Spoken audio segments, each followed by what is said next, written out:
Thank you for joining our meal webinar this morning. We are going to begin in the next 4 minutes so as to allow a few more people to join us. In the meantime, on the chat section, maybe you can tell us where you're from, your name, and maybe what are some of your expectations or some of the things you've learned from the previous webinars. And as we wait, I think I will allow Anthony to also play us a small video as we wait for more people to join us.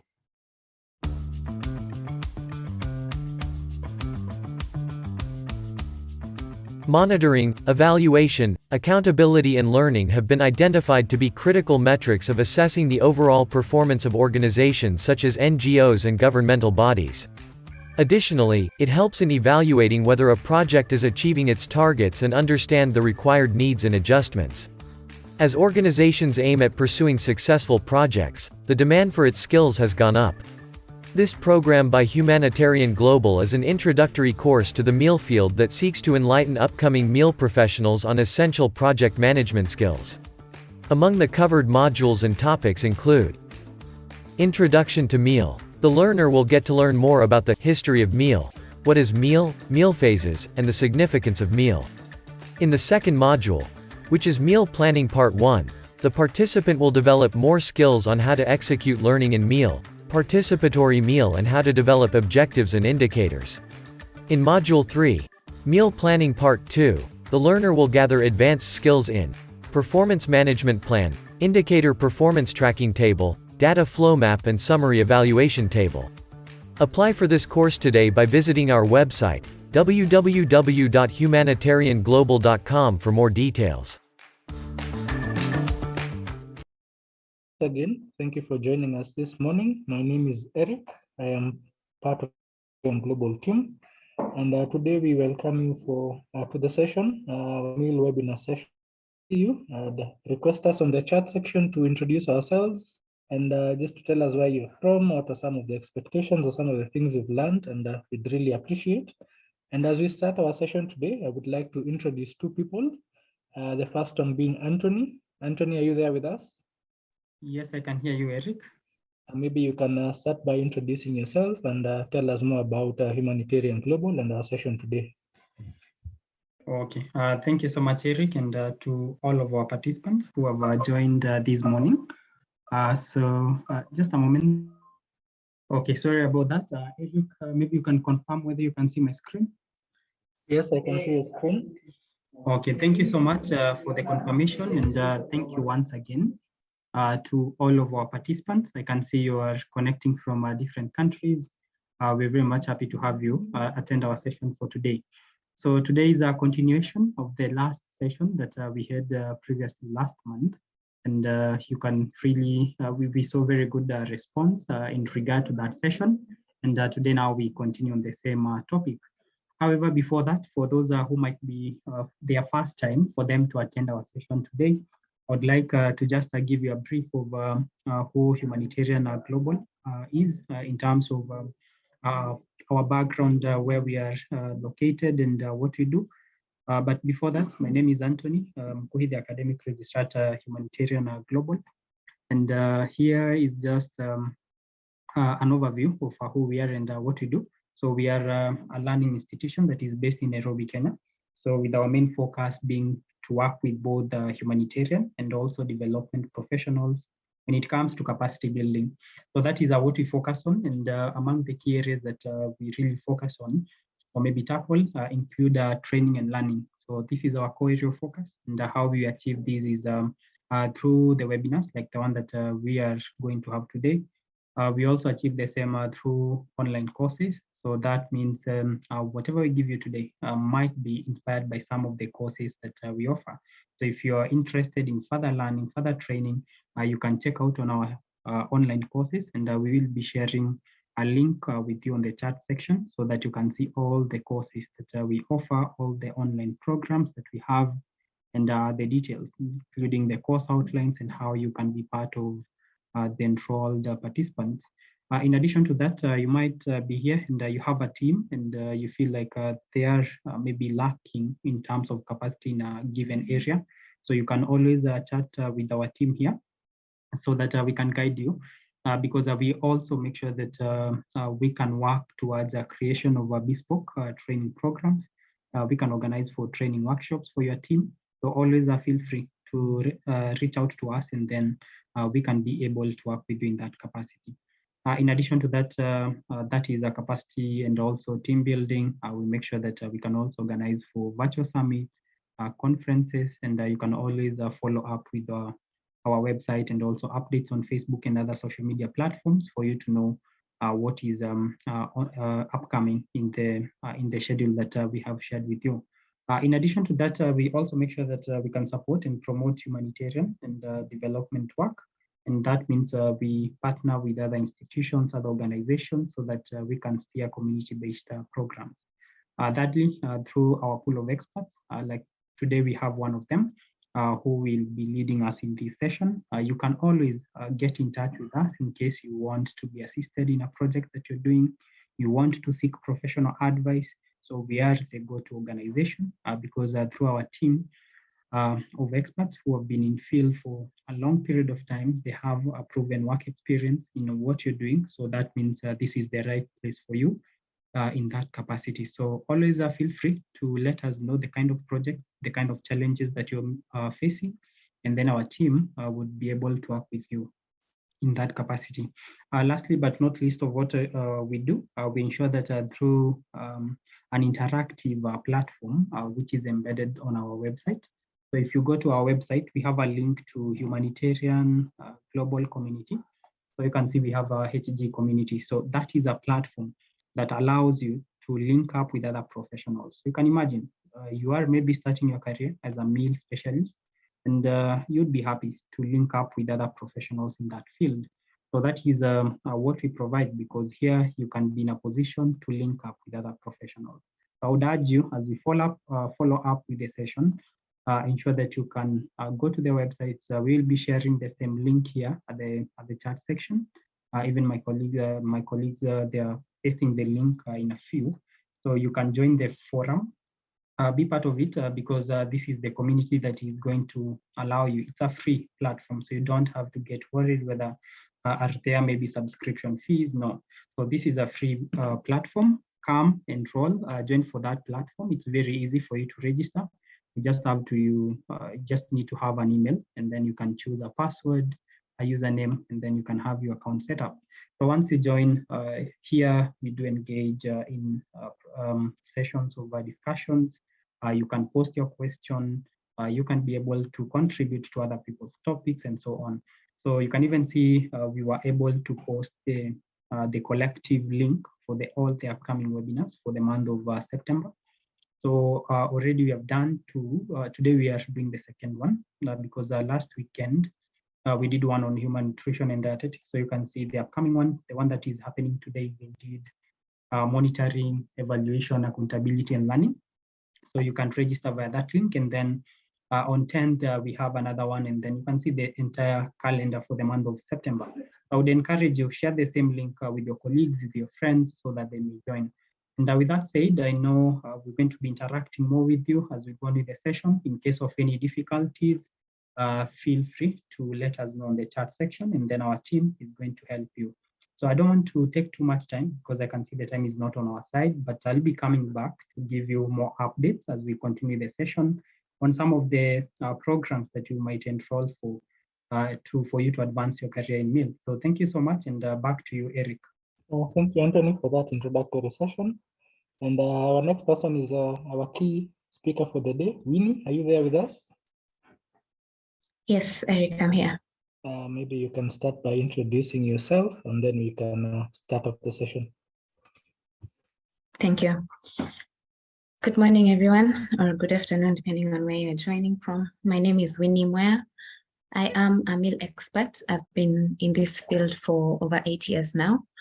I'm really passionate about it. I have worked with NGOs directly and currently as a consultant for over 4 years. So yeah, this will be an interactive session as well. As Erica said, please feel free to post your questions on the Q&A section and I will get to them. Eric, please confirm that you can see my screen. Yes, I can see your screen. Okay, great. So today we'll be talking about how to set up a feedback reporting mechanism. We did have the first session, mainly was what is feedback and response mechanism, reporting mechanism rather. And the main thing to note about a feedback mechanism is that it's both for complaints and for feedback. So that is positive and negative feedback. And that's why it's called feedback, not only complaints mechanism. We talked about why it's necessary to have one. And the key things here to know is that it's for accountability. When we talk about MIL, the A there stands for accountability. And this is a key component of accountability to the community. So you're allowing them to share their voice. So whether it's young people, youth, children, elderly, anyone in the community should have a way to give you feedback on the project or even any other thing that they feel that they need support with. We started on the types of the mechanisms that are there, and we'll continue further on that. And we'll also continue on the steps of setting up a feedback mechanism today. So the last session we talked from number 1 to 4, and today we'll be covering number 5 to 7. I won't recap that because it's going to be quite extensive, but feel free to just listen to the recording, and in case of any questions, just drop them in the Q&A session. So we'll go straight into community feedback meetings. So community feedback meetings, as the title speaks, are meetings which are organized by an NGO with the community members, or sometimes this could be meetings that are already existing at community level. In Kenya or in Swahili, sometimes they're called barazas. So these are like community meetings where the community is called, so certain people represent certain people in the community. So for example, you can have a chief, an elder, you can have a women representative, and certain groups. So for example, maybe if there are certain youth groups or women groups, they could be represented in this meeting. Essentially, when it's a community meeting that already exists, they usually have their own agenda. Sometimes it's for the chief to disseminate some sort of information. But when you know that these community meetings exist, as an NGO staff, you can actually ask the elder or the chief or the head of that village or area if you can participate as an NGO staff. And it's important to make them understand why you would like to participate. And the main reason why an NGO staff will participate in that meeting is to understand better the community, number 1, and 2, to allow them to also speak up about any issues that they have and for you to record it. When you attend meetings that already exist, there is a little less leeway to also kind of manipulate the meeting. So you can't come really with your agenda and make the meeting about the NGO work, but you can put it in a way that is not breaking up their routine, so that it doesn't look like an imposition, because the whole point of this is to have buy-in, community buy-in for the NGO. And so ensuring that your project will go on seamlessly and simultaneously, and also allowing them to also voice any concerns that they may have, because they will be able to even support you once you have challenges on the ground. So this, once you are part of these meetings, or you're able to organize a meeting with community members, you're able to share information about the plans that the NGO has for that particular project. Usually this is a challenging aspect for many projects or many NGOs, whereby you have to mobilize people to give them this information about the project. So you can use this as one of the forums to do that. Once you talk about the project, you can now talk about, you can now help them to understand that they are supposed to be part of this project and they should interact with it, and feel free to give you feedback on what's going well, what's not going well, what they would expect to be supported with. And so you can even be able to manage expectations through these platforms. The other thing to understand about these meetings is that once you are part of set community meeting, you do not select the people who come for that meeting. So that means that once the community, sometimes they have the meetings monthly and they already know the people who are supposed to participate in those meetings. So it's a little bit difficult to make sure that there is full representation, and especially for the marginalized communities or the target group for that particular project. So this is something that you should bear in mind once you decide to use this forum or mechanism for feedback. But that being said, that doesn't mean that it's not going to be useful. We shall see the strengths of these meetings shortly. The other thing to note is that even those people who are marginalized or deprived who may attend these meetings may feel restricted to speak out, because there's usually some authoritativeness that may come out of these meetings, in that there's always the chairman of the meeting, so the person who calls the meeting to order, and the person who is really the community leader. And depending on the context, sometimes there are also patriarchal issues there, whereby women may not feel that they are represented, or they may not speak up. They may have some sort of fear. So you need to understand that. And before we started the first session, we talked about having more than one type of community, feedback reporting mechanism, so that you're able to make sure that different profiles of community members can have an access to voice their opinion. So that means that once you decide to use community feedback meetings, you should also use another system. Mostly focus group discussions works best together with this. So that means the focus group discussions, you can actually decide who will be part of the focus group. So you can decide to go for a certain particular profile that may not be represented in the community meetings. For example, you can decide to have youth of like an adolescent age, or you can have women only, maybe pregnant and lactating women. It's really up to you to decide who will be in those focus groups. And then from there, you can always triangulate the information and also feedback, give them feedback on what can be done feasibly, and again, manage their expectations. So let's talk about the strengths of these community feedback meetings. So one, it's an opportunity to receive a broad range of feedback and concerns, because especially if you're coming to their own meeting, remember, usually they have their own agenda, but also it could be an open platform of things that the NGO had not really thought of. They might not really be supporting it, but it's an opportunity for them to also learn what's really happening in the community. And so they can even channel that information to the relevant people who can support them. So for example, if your NGO only works with children and women, and you've received challenges on elderly men or disabled persons in the community, you can be able to channel that feedback to the relevant NGO staff, or even government authorities who are actually working in that area. Secondly, it's a good forum for illiterate community members, because all they need to do is just come to the meeting and talk about their concerns and feedback.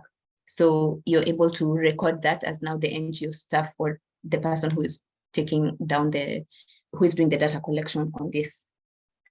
Thirdly, it's an opportunity to also consult with this wider group of people. Remember, we said that it represents different profiles, and sometimes these are not people who you would reach in any other forum.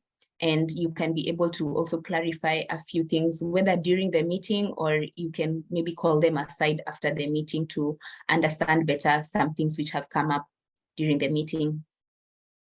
Another strength is that in many contexts, people usually prefer to give feedback face-to-face. There's some sort of trust that comes up and a relationship that can be built once you meet someone face-to-face, rather than calling someone on the phone or having them record their feedback in a third-party way. So this also is helping you as the NGO to build your profile in the community and have like more buy-in into your project, and also we can talk about sustainability as well, because the community may feel like they're really part and parcel of what you are supporting them with the project or the program.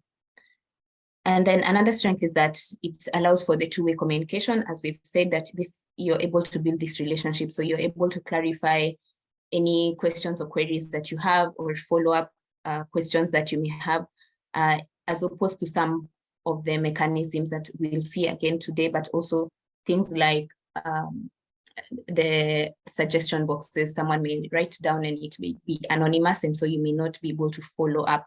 So it's a bit less ambiguous, and you can get as much detail as you require, especially for purposes of closing the loop. So that means that you want to also solve these problems, and you can always go back to the particular person or persons who are concerned with that particular feedback or complaint.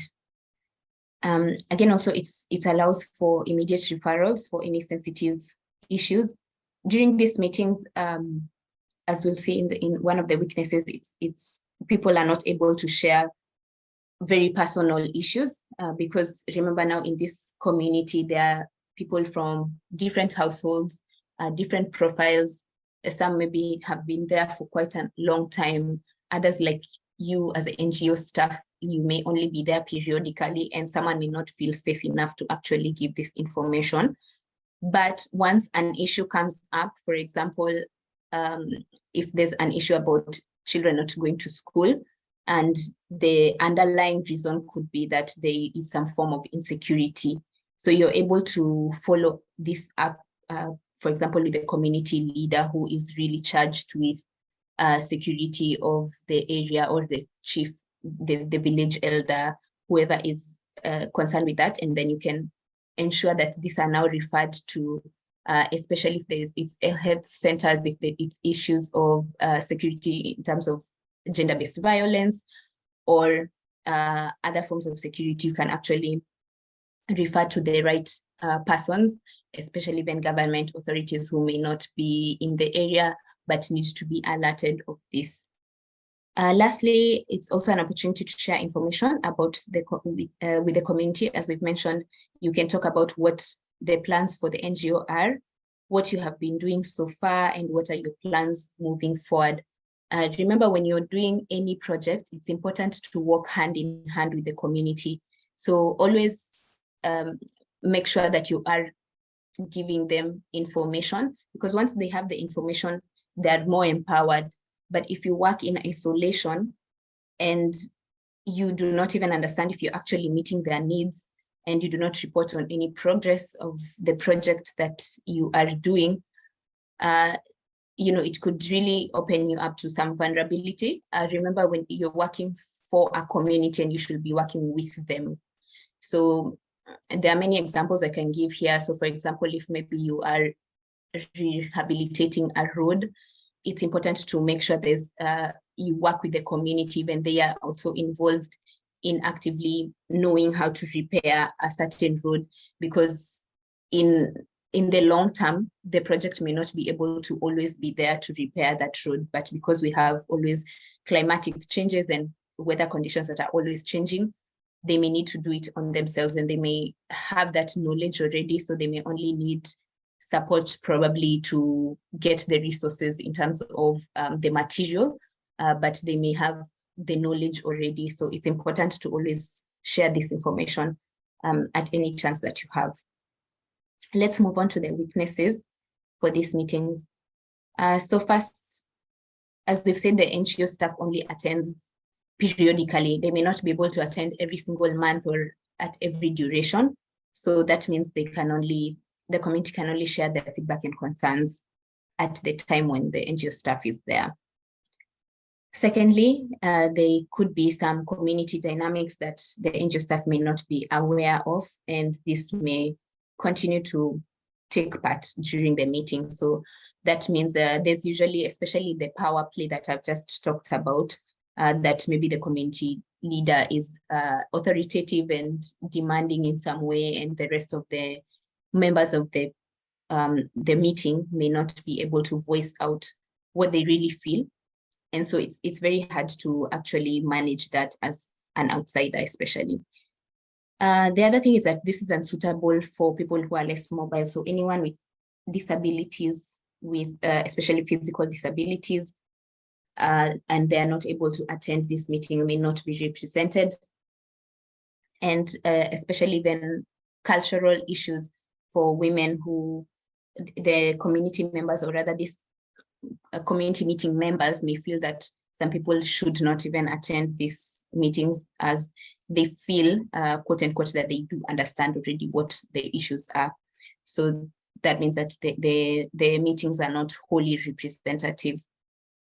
The other one, which I've already touched on, is that people may not feel comfortable to share their feedback in a group setting because of any concerns about being comfortable to speak up, especially when an outsider is there as the NGO staff. It may take some time to have that rapport built, but once you start being in those meetings, it's also important to have the same person to continue attending those meetings rather than always sending a different person.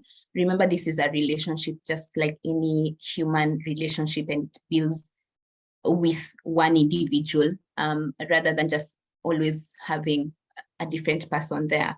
If maybe you have two persons, a male and a female, that will also be good, so that either one can also attend, but both of them should attend at least in the first instance. The other thing is that people should not also be encouraged to share this sensitive feedback that we've talked about, especially when it comes to any insecurity issues, particularly dealing with gender-based violence, which is really something that, of course, it's the survivor who may be talking about this, or the person who is very close to the survivor could be the mother of someone who has undergone a tormentous ordeal. So they may not, they may not feel comfortable speaking about it, but once it comes up, it's important to not continue having that topic, because they may also feel some negative form of, they may not feel comfortable enough to share. But it's important to just note that down, that this is also something that is happening, and then you find a way to address it by, one, if you can actually have a side meeting with them, so in form of like a key informant interview, or ask them when it is best to meet with them, and you can arrange for that meeting. But also remember, it's important to always weigh the non-verbal cues, understand when someone is in distress, and not continue pursuing a certain topic. Lastly, as I've already mentioned, it can be dominated by a few community members, as also happens in focus group discussions. So it's important to also, the person who is chairing this as the NGO staff, that you need to have good facilitation skills, facilitation and communication skills. So ensure that everyone has actually shared any feedback and concern. They need to have equal participation. As much as some people naturally may share more, it's important to be able to control that situation. Okay, so we'll move on to voice recorders as another form of feedback mechanism, reporting mechanism. So a voice recorder, if you've already worked in the M&E sector or as doing data collection, you've probably interacted with this before. So a voice recorder literally just records the voice of someone, and you can use this, you can place this at certain spaces or facilities that the NGO is supporting or running. So for example, you can have it in health clinics or child-friendly spaces. What it does is it's able to record the spoken suggestions, questions, any feedback or concerns from the community or beneficiaries directly. And this voice recorder, of course, it's put in those places, but there also has to be a way to collect that information. So that means that once you place it there, there has to be an NGO staff in that area as well. So it's not that it's unattended. It should be there, and people should also be able to monitor. The NGO staff needs to monitor, excuse me, that it is not, taken away.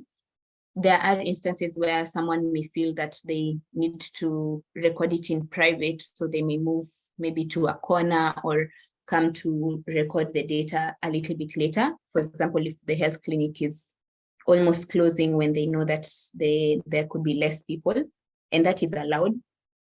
It's up to the discretion of the person to record it as they feel fit and more comfortable, because that will also give you the most authentic feedback.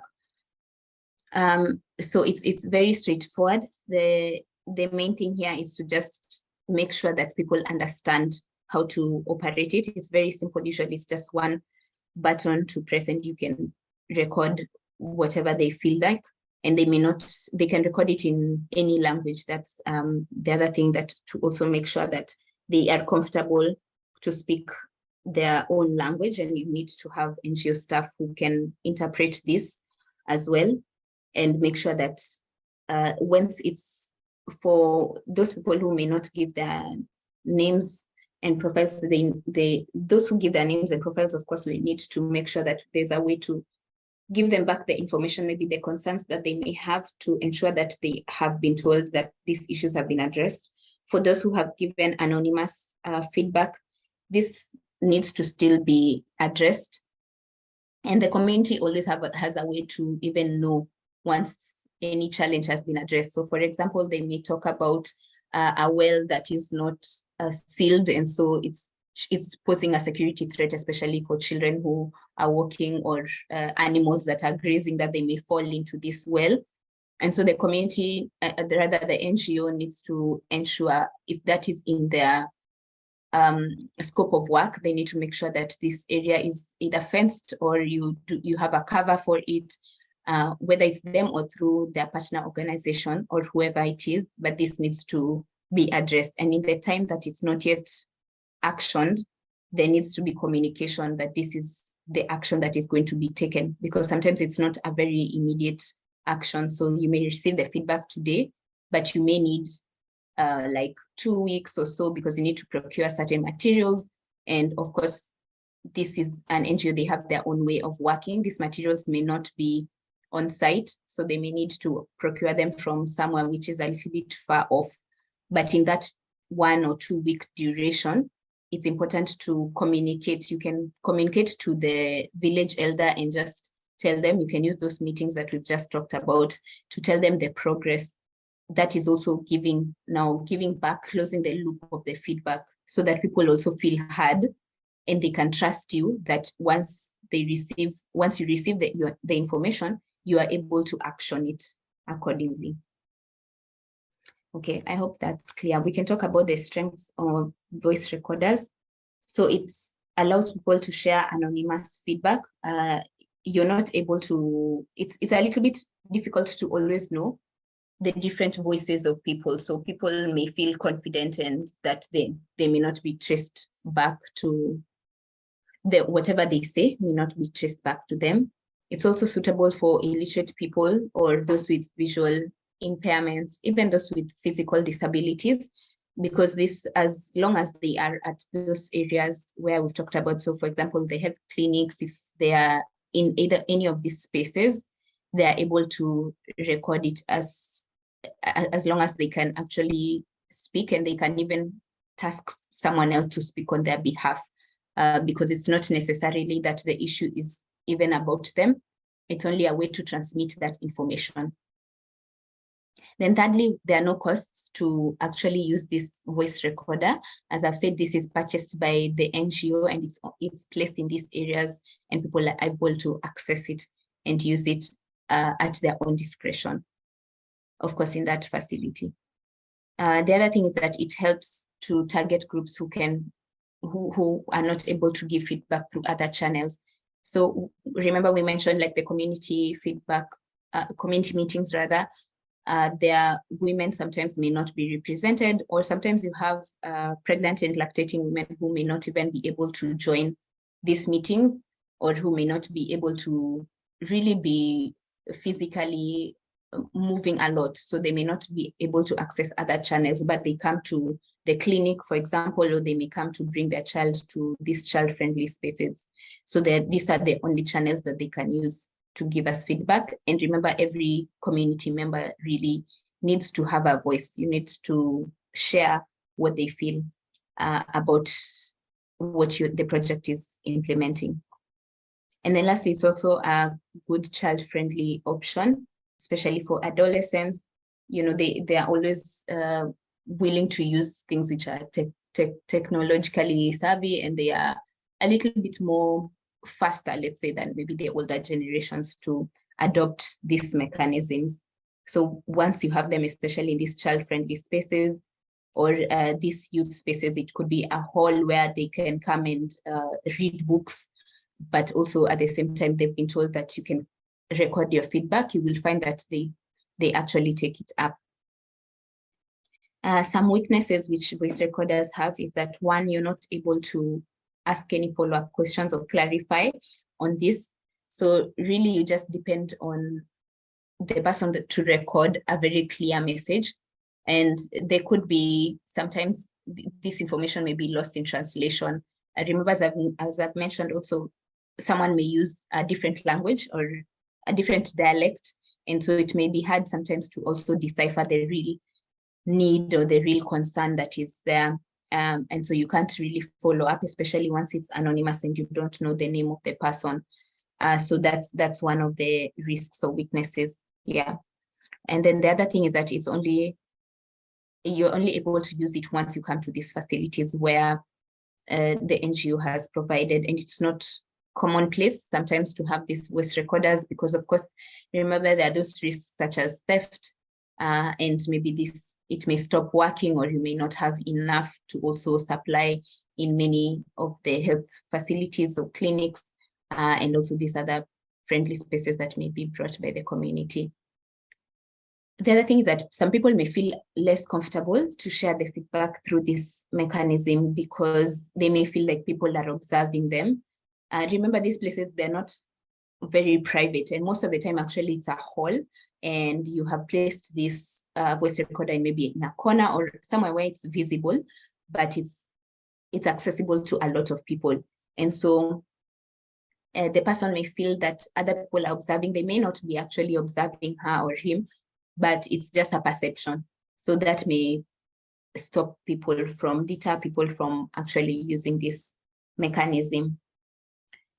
The other point is that there may be some slow response to slow response to non-sensitive feedback may undermine people's trust. As I've just mentioned, on ensuring that the communication on how you're going to address certain issues needs to be communicated. So once you do not do that, your trust, you're breaking your trust. The relationship between the NGO and the community is really not being solidified. So people need to be heard, and once the only way you can say that you're hearing people is actioning, is closing back that feedback loop, is telling them that you're going to do this and this, managing the expectations, of course. And I'm not saying in any way that you need to always positively address everything. They also need to understand that there are certain restrictions that you may have. Remember, as you all know, there are donor restrictions, and there are things that donors facilitate and there are things that they do not facilitate.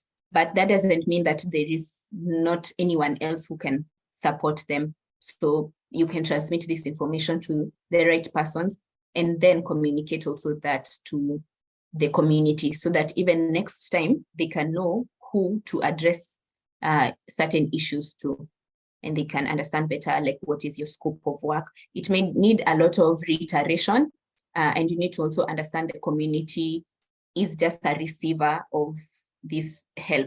They are not coming from a point of knowledge. They do not have that knowledge of, a certain NGO works in this area of GBV, and another one only works in issues of children, other works with education, and et cetera, et cetera. So you need to be the person to inform them time and time again, and understand once they keep on, they keep on asking because they may not understand as well, but we should not tire to give that information. The other point is that there's it's also not feasible for people with mobility issues who may not be able to access these clinics at all. Some of them are really in remote places where the community actually sends volunteers or doctors and nurses or midwives to them, to the people who are not mobile, and so they are not able to actually come and record their feedback using these voice recorders. But that being said, if you can reach the community members in other ways, you should always find a way that we've been able to receive what those people are feeling, what support they've been able to receive or not receive yet, and what their needs are. Great. Okay, so we'll move on to social media as the last type of feedback reporting mechanism. So social media, as we all know, are websites or applications. They have really grown in the last decade or so. And so through these websites and applications, we are able to share information, such as like personal messages or any other content in form of pictures, videos, or live streaming. So some examples of social media platforms include Facebook, Instagram, Twitter, WhatsApp, Snapchat, TikTok, and so on and so forth. There are quite a number, depending on even the certain countries have their own, others have their own restrictions to some of this. And so they're very varied. So we can use social media to collect feedback and to also share information with communities, including with children. The main way to make this safe is to use private messaging, which should really be controlled by very few persons. So the persons managing that NGO account are the people who should really be the MNE people. If not, probably maybe the child protection department, if you have one, because it's usually used a lot by the youth and children, but not to say that the other population does not use it. It's only to just make sure that those in those age groups which are vulnerable may share something that is, very sensitive, but needs to be guarded and reach the right people almost immediately.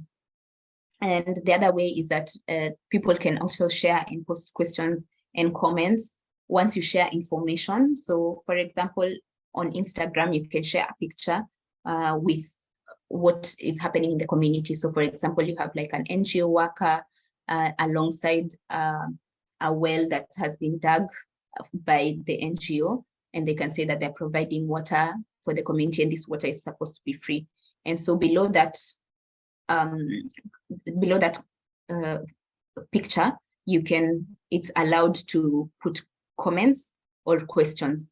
And so there the community, or even people who are not in that community at the time, can ask questions like, where is this located? Or how can I support? Or why can these persons not be able to reach there? Or maybe they can ask even, they can say that I used this facility, but I was charged. All those are forms of feedback and they need to be accounted for.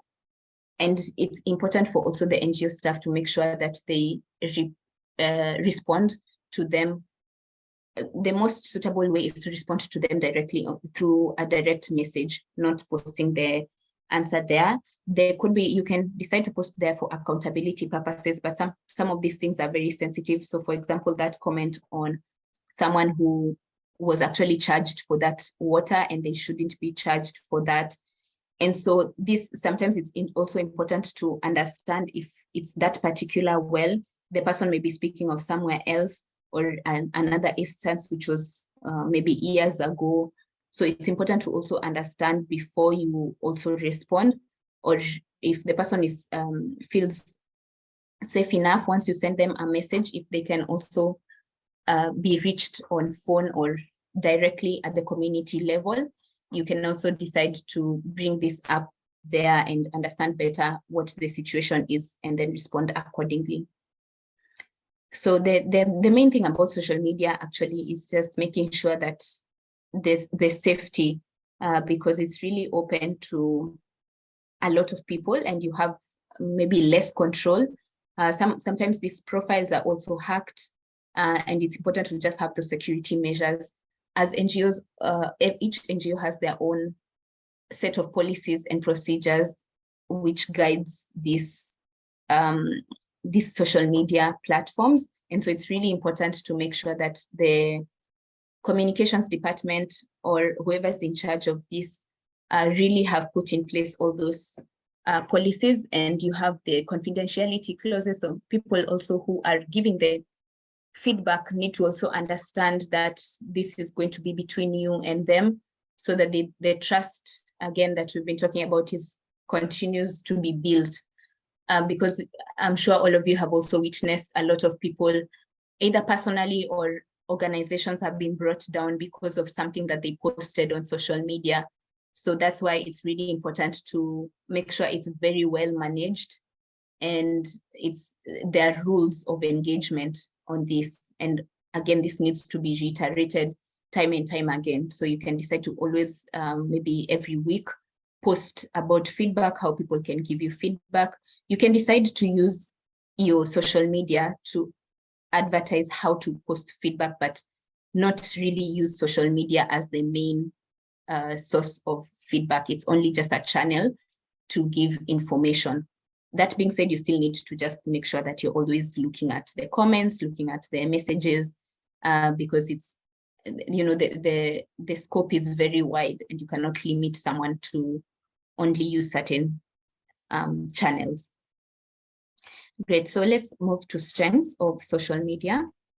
We have one that feedback can be shared at any time of the day. So it's day or night, there's no really timeline on social media. And it can be instantaneous, in that someone who has maybe had a complaint that something has just occurred, they can immediately send that information through social media. Secondly, it's that it's free of cost if you have internet connection. It could be Wi-Fi or using your device. As long as you have that device or any connection, any smart device, you can be able to upload your feedback or complaints. And then it's also widely used in many countries on a daily basis.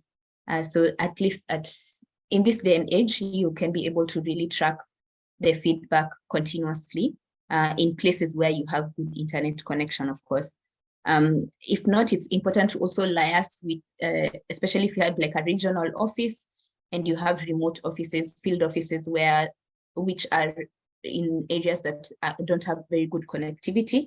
These regional offices need to make sure that once they receive feedback that pertains to the field offices, that this is channeled to them through appropriate modes. So, for example, if you have weekly meetings on M&E, the regional office needs to make sure that they've updated you that certain complaints have come in through social media that maybe you are not aware of, but are relevant to you, and you can actually address them at the field level. The other thing is that social media is not dependent on staff traveling to those areas. So you can do the feedback like as the person, as a beneficiary or non-beneficiary, the community members. You don't have to wait for the NGO staff to come. You can always just give your feedback at any time, anywhere you are. You may not actually even be at the site. You may just remember something that occurred to you and you have traveled to another location, but you can report this. And it's also accessible to people who have some mobility challenges, who may not be able to travel to places where we have now, for example, these suggestion boxes, voice recorders, things that need now mobility. This is where social media can come in to take up those challenges. So they only need to have a device. And remember, even this device, they don't need to own it. They can borrow from their relatives, friends, other family, or they can use one which is shared. For example, children can they have one computer in a classroom. They can decide to log on into your platform and share that feedback. The other thing is, yeah, as I've just mentioned, it's also popular among the youth, and so it's a good tool to engage them. So you can really capitalize on this for information awareness, sharing information for child-friendly participation. So if you have anything that involves children participation in your programming, it's a good channel to use so that the community in form of the youth can also participate in the project. So not only limited to feedback, but and you can tell them, like, for example, you are organizing a sports day or a cultural day at the end of the month at this area, and you can transmit that information through a poster on your social media sites. And the other thing is that it also allows for two-way communication, as we've just mentioned, that you can always respond to someone's comment, and you can decide to also take it off the platform and have more free engagement and also more lengthy to understand better what the needs of the person are or what the complaints are. And then the good thing is also that most social media platforms have the private messaging feature. And this means that these messages are only between you and the person who is giving you the feedback. But it's important to still reiterate that this information will be confident. You need to reassure them that you are the only person who is seeing this information, and this will not be relayed to, for example, if it's a child, that this will not be relayed to their parent, that you want to understand and support them and help them as best as you can, so that they can feel free and they can express themselves better. So let's move to weaknesses of social media. We've touched on a few. Firstly, is that it's less effective with limited access to mobile phones or phone networks, as we've talked of remote areas where the network coverage is not that good. But there are ways of, even without the application on a smartphone, these days there are actually ways of uploading messages on certain platforms. I know, like Facebook, there are ways to send messages without even having the actual application, or there are like shortcuts to these modes. So it's important to also use now diverse social media platforms. So for example, people may use WhatsApp more commonly than Facebook and Instagram or TikTok. And so you can use those which maybe have like they use less data, and the network is good enough for them to be used.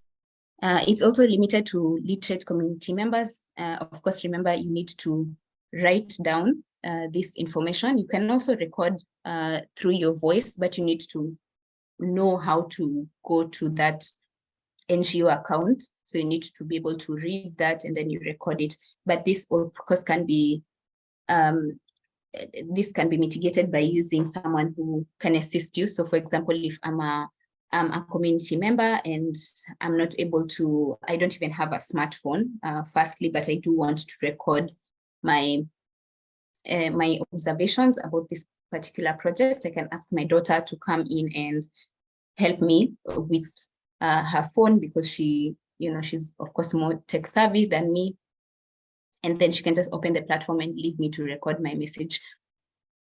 The other thing is that it's social media is also less accessible to maybe certain groups. So those with some disabilities, for example, if they have challenges with their hands, because remember this, now you have to maybe hold the phone if you are alone and you may not have someone to assist you. And also children of some certain ages, so children who are maybe less than around 5 or 6 years, and even those in remote areas who may not have phones at an early age, it also limits them to access this. Also, people with visual impairments may not be able to see, what is this account, like what is actually the response of the person. They really need some guidance, someone else to assist them to read and report or share their feedback through this particular channel.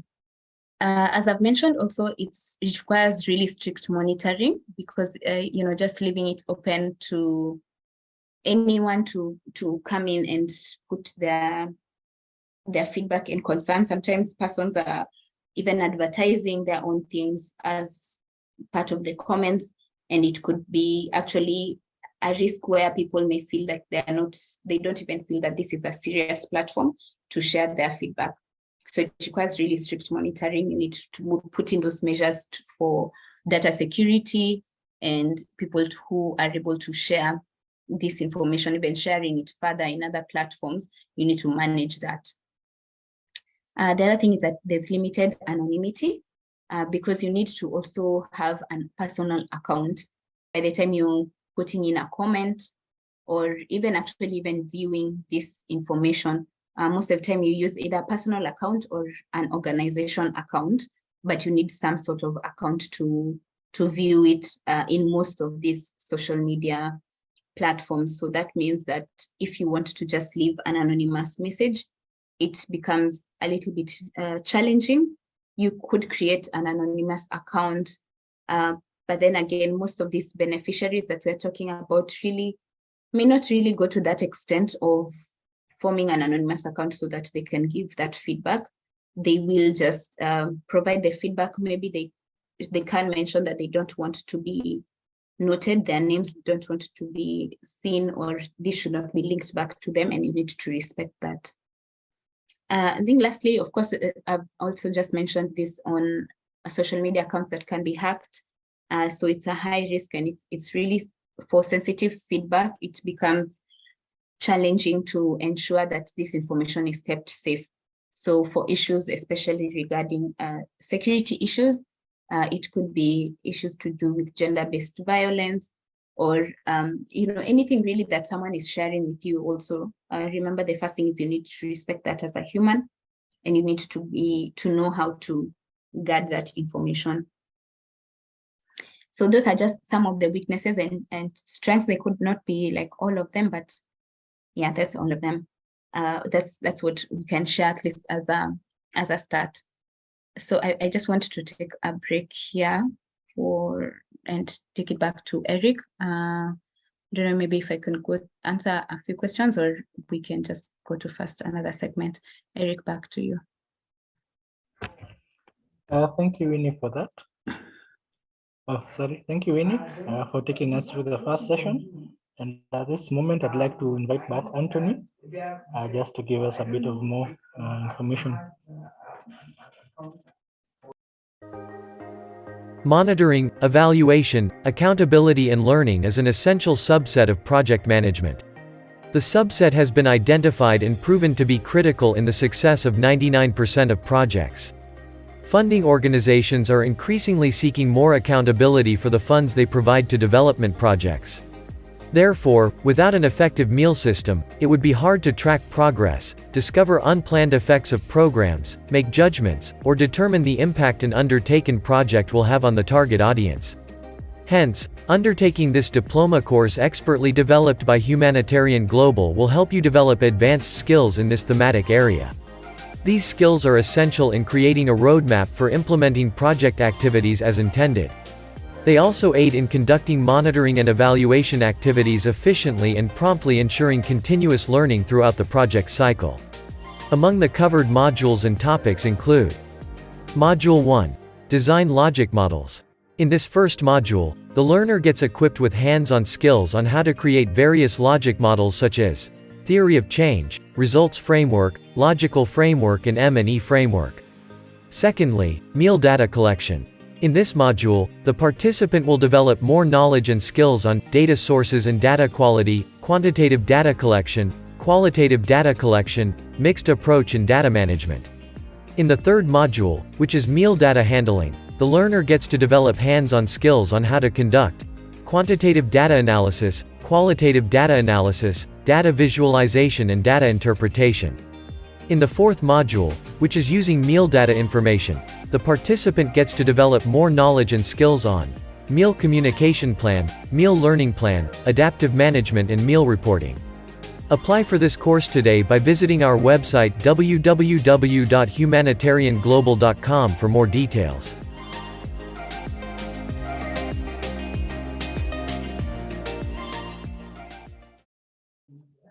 Thank you so much, Eric and Winnie, for the great first segment of the session. And I can also see from the feedback, our participants, they are closely following up with the session. Very good feedback right there. And yes, I hope you can hear me. Okay, great. So maybe Eric, Winnie, can you hear me? Yes, I can hear you, Anthony, loud and clear. Okay, thank you so much for that. And the first segment has been really Yes, I can hear you now, and, Anthony. yes, it has been really informative, and our participants, I can see from the feedback, they are throwing in their questions, their comments, and thank you so much for following up. But another question that I'm seeing from the chat section is, okay, you have further training, so can you show us and how can we get started? So that's what I would like to do in the next 3 minutes. So just allow me to share my screen in a very quick way so that I can take you through that process. Okay, great. So Eric, you can also confirm for me whether you can see my screen. Eric, I hope you can see my screen. Okay, thank you. And for our participants, you can be grabbing some water as we look forward to coming back for the next segment. But before that, I would like just to refer you to our website. If you go to our website and try to navigate through the training and learning, this is a broadcast where you can click on the online courses. So that is the question that we have seen mostly being asked by our participants. So make sure that you can go to that segment. Here you are going to find more information about the courses that we offer. So you can see all the courses that we offer here in one page. For example, you might be interested in the certificate level course. You might be interested in the certificate level course in monitoring and evaluation. So you can try to peruse through and then locate it. So for example, let me just have a look at this one. So here it is. Let me just try to pick one like this one, a diploma program in monitoring, evaluation, accountability, and learning. So once you click on that link, you are going to be redirected to where you can find further details about that course. So you can see the duration, you can see the level, you can see the course outline, you can see what we cover there. And this is within the diploma level. For you to be able to make an application for the same, you just have to click on that button of apply now. So after you click on that button, you are going to be redirected to another page. So this is where you find a form that is very easy for you to fill. So you just need to fill that form. So we have the field for your first name, your last name, your email address. You put your phone number there so that we can also contact you for further follow-up and guidance on the same. Your country, for example, I can choose a country such as Kenya here. Just a quick one to show you. You can choose your details and so on. You can be in a position to be able to fill your information there. You can be able to select your course. You can select your level, the one that you're interested. When would you like to start? So that's how you select the date that you prefer to start your course. You can let us know where you have been able to find our information from. So you can choose one of the options that we have there. And then in addition to that, you can also be able to give us your feedback and comments. Lastly, ensure that you can check out on the terms and conditions, go through them, and then you can accept, and then you pass on your application. So once we get it, we're going to contact you, and then our team can guide you on the same. So thank you so much. I hope that has been very helpful. However, in case you continue experiencing some challenge, you can reach out to us on the chat section, and we will be grateful to guide you further. So a good thing, I encourage you, check out on all of our programs. We do have a promotion that is ongoing. So if you can enroll now, you are going to get a 10% discount. So feel free, reach out to us, check them out, make an application, and I will look forward to having you on board. So back to you, Eric. Thank you, Anthony, for that. I think at this moment, I'd like to invite Winnie back to guide us through the second part of her presentation for the webinar we are having today. Winnie? Thank you so much. Let's continue. So we'll talk about how to set up a feedback and reporting mechanism. So these are just what the key steps that take place. You can already see like how to play about with them, but you need to make sure that you've captured them in one way or another. It's not really a very formal process, but these are the things that you need to make sure that you have like a checklist. So firstly is to establish organizational commitment and resources. So remember, like today we've talked about the voice recorders, community meetings, and social media. So in this, especially the voice recorders, you need to purchase these voice recorders. For the community meetings, you need to make sure that you have financial resources in terms of a vehicle or some sort of transportation method for the NGO person to be present in those meetings. And this is also going to be repetitively. So you need to make sure that you have that, the amount of the financial resources in place, also the human resources. So remember, once you start this feedback mechanism, especially through an official channel, you need to make sure that you have dedicated persons to go through this whole cycle with. So that means the first that I mentioned on community meetings, you need to make sure that this person will be in the organization or will be present to be in those meetings. So you need to facilitate them the transport, but they also need to be contractually in that NGO, at least for some long duration, not just a short time. So for example, maybe something like a year before someone else comes in. Of course, there are times when the person is on leave or may need to go for some breaks, but you need to just make sure at least you have the personnel in place. Usually there are some feedback mechanisms like which may be a little bit more advanced that use the Kobo form, whereby now you have a database of the feedback. And even for this, you do need another dedicated person to be able to track the feedback that is coming in, because this also needs to be translated into some sort of reporting.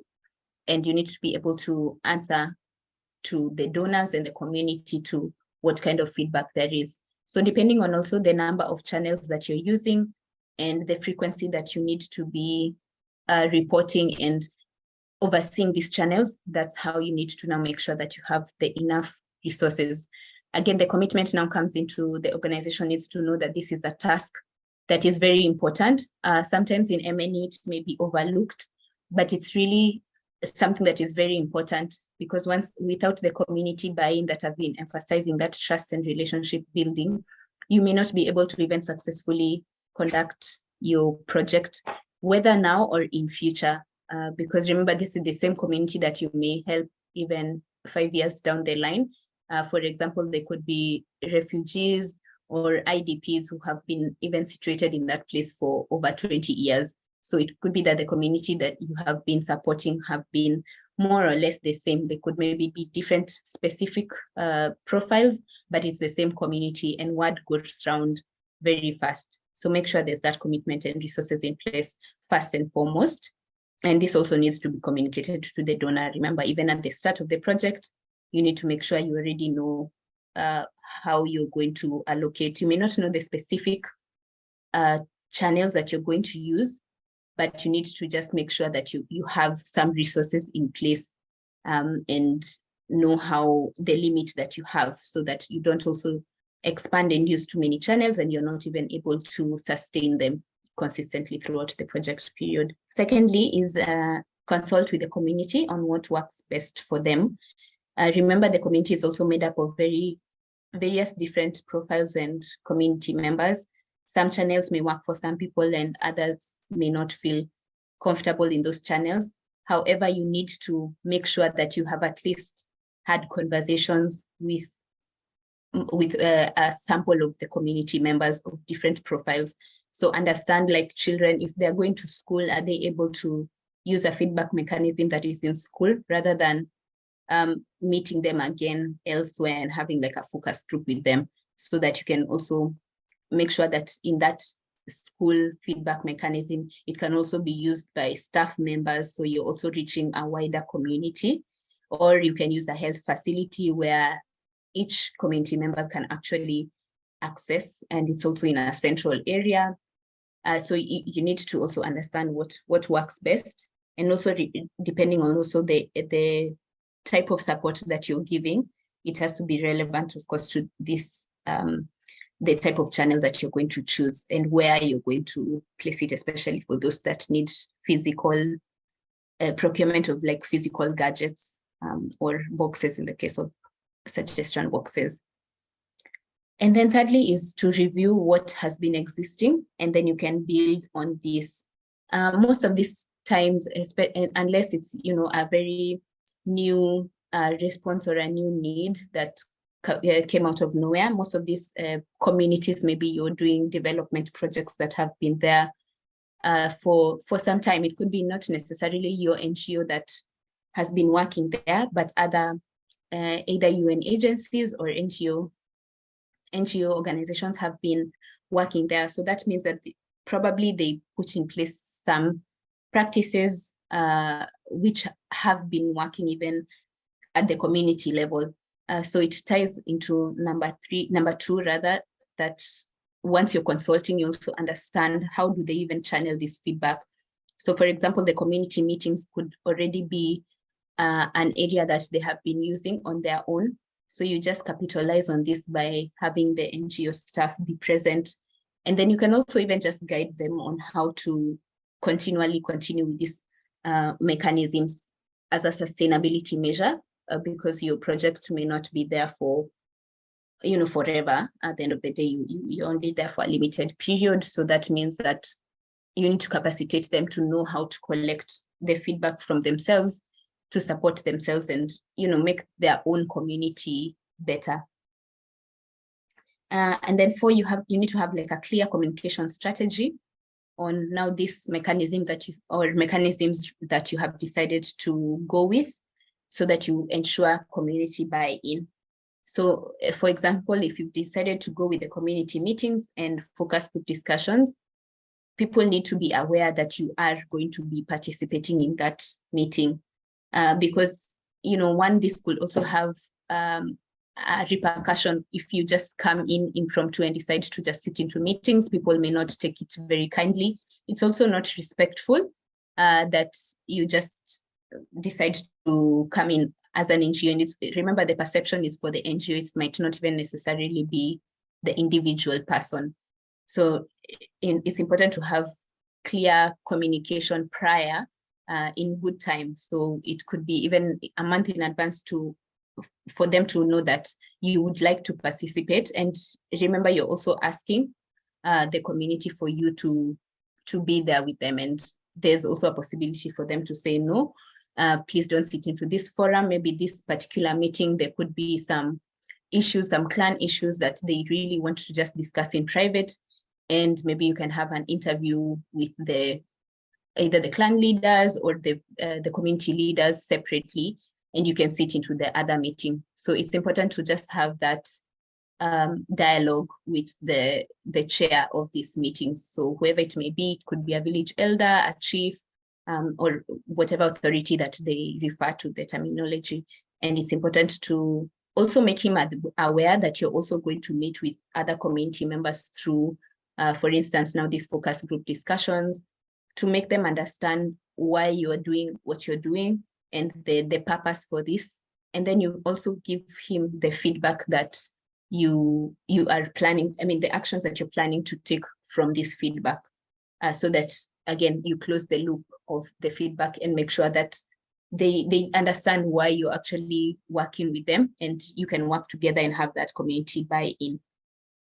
Number 5 is to train the staff or volunteers or partners, because this sometimes is not only the case of one person. As we've just mentioned, that you need to have the resources.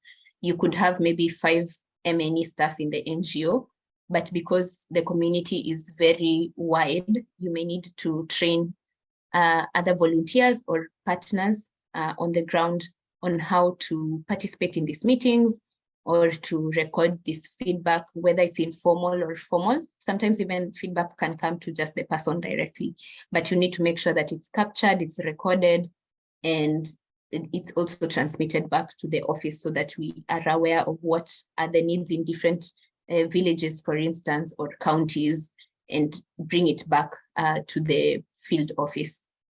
So once you train them, you're training them exclusively on different accountability mechanisms. So remember, what may work in one community may not work in the next community, because these are different people. They could be even people from different areas. So for example, like refugees, they could be diverse groups. and they may have even diverse backgrounds. So they may feel comfortable with certain channels, while others are feeling, less comfortable with those ones. So understanding that is very important. And so you need to train effectively about all the mechanisms, but more importantly, those that you're going forward with. And then this can also be on a continuous basis. So capacity building to make sure also there are no gaps. So once the trained persons may be going on leave, or some may be, going for further education, or, once they are volunteers, sometimes, these are people who are looking for employment. Maybe they could be engaged after a while, but you need to also make sure that they're committed to work with the community. These are also community members most of the time. So just make sure that they understand how to support you in this regard. Number 6 is raising awareness, both among staff and among communities, so that they can actually use these channels. So once, for example, you have a hotline or a telephone line, this number needs to be put on notice boards or any form of material that you're actually going to release to the community, so that people know what is the number, and they know that this number belongs to this NGO, and they can give the feedback at this time, maybe at any time of the day or night, or if it's restricted, they need to understand that very clearly.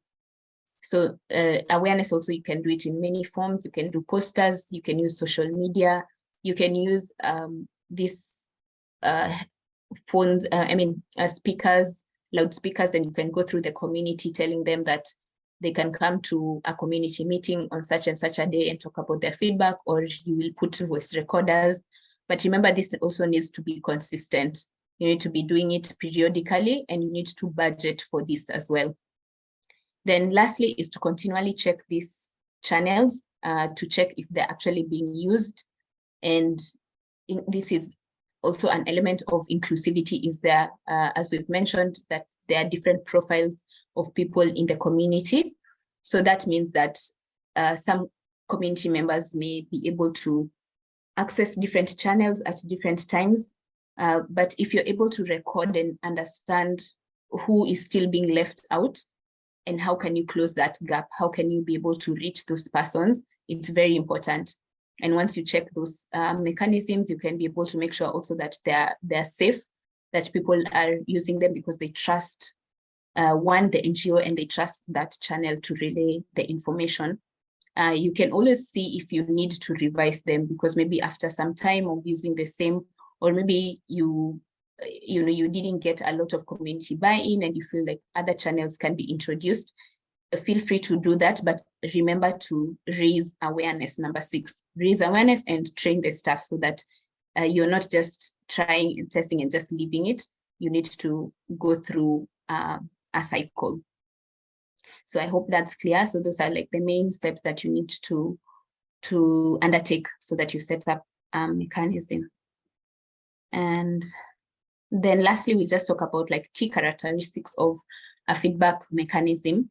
One is that it needs to be safe for everybody. So you as much as some of these instruments we've talked about are maybe have limitations to some of the profiles of the community members, safety is very important. Actually, all these characteristics are very important to be captured for all. So once you, for example, the social media that we were talking about, when you're opening that account or when you're putting in any information, you need to make sure that you've thought about, what if someone who is 80 years old is seeing this information? Does it relay something that they feel, okay, this is safe, this is a channel that my child can use, my grandchild can use, or this is something that I can even talk to the community leader about. If, for example, I'm a mother who is, I have my own challenges, disabilities, am I able to also feel safe using this type of mechanism? Because I've probably posted some of my pictures on my profile, and if I put in this information, someone can go to my profile.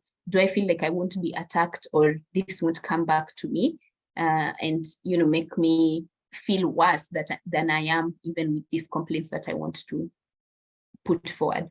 So you need to think about all this, especially in the key messaging that you are putting out there. So in the responses that you're also giving back to the community. And then you need to think about accessibility. I think we've talked about this for those with different types of challenges. So they may not only be physically impaired, sometimes there's also mental impairments. And this could maybe be challenging for some of the NGOs, but you need to know who to refer to or who to work with. You can work with consultants to understand how better to include all these disabilities in the different feedback channels. So for example, when you're having like posters, you can do them in Braille. You can have like voiceovers of the same, but it needs to be very clear, because a voiceover is not the same as the way I'm talking right now. Sometimes it's very slow. They need to be emphasis on some of the things, because these people are impaired differently, and those are they have high sensory on specific types of senses. So they could be, if they have some eye disability, maybe their ears are a little bit more heightened in sense, and so they can understand without seeing the non-visual cues, without seeing the way your face, they can understand that you're sad because of your intonation. So you need to make sure that some of these mechanisms, or even the information that you're putting out there, is accessible for all. And then also that it's easy to use. This especially comes to also children. Children's needs to be very simple. So you need to put out simple messaging that is also colorful. For example, if it's like a poster or written or something that is interactive for them to feel that it's not really a duty. So depending on also the different child age groups. The other thing is that there needs to be anonymity at any time they need to feel that then they won't be traced with this information. As much as they can feel free to also leave their name or number or email address, whichever it is, they should feel safe enough that this information is not going to come back to them through another person, because that is now victimization. So that means that, for instance, if they talk about an issue at the community meeting, and this is a forum that they are used to speaking up on, but it's not a forum where people will come back to them and say that you talked about this.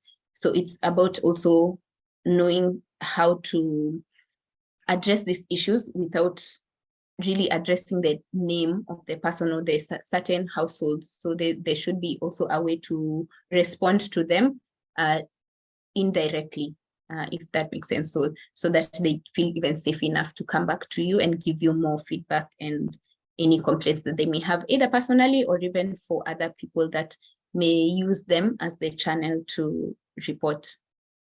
And then the speed of response is really important, especially for sensitive cases.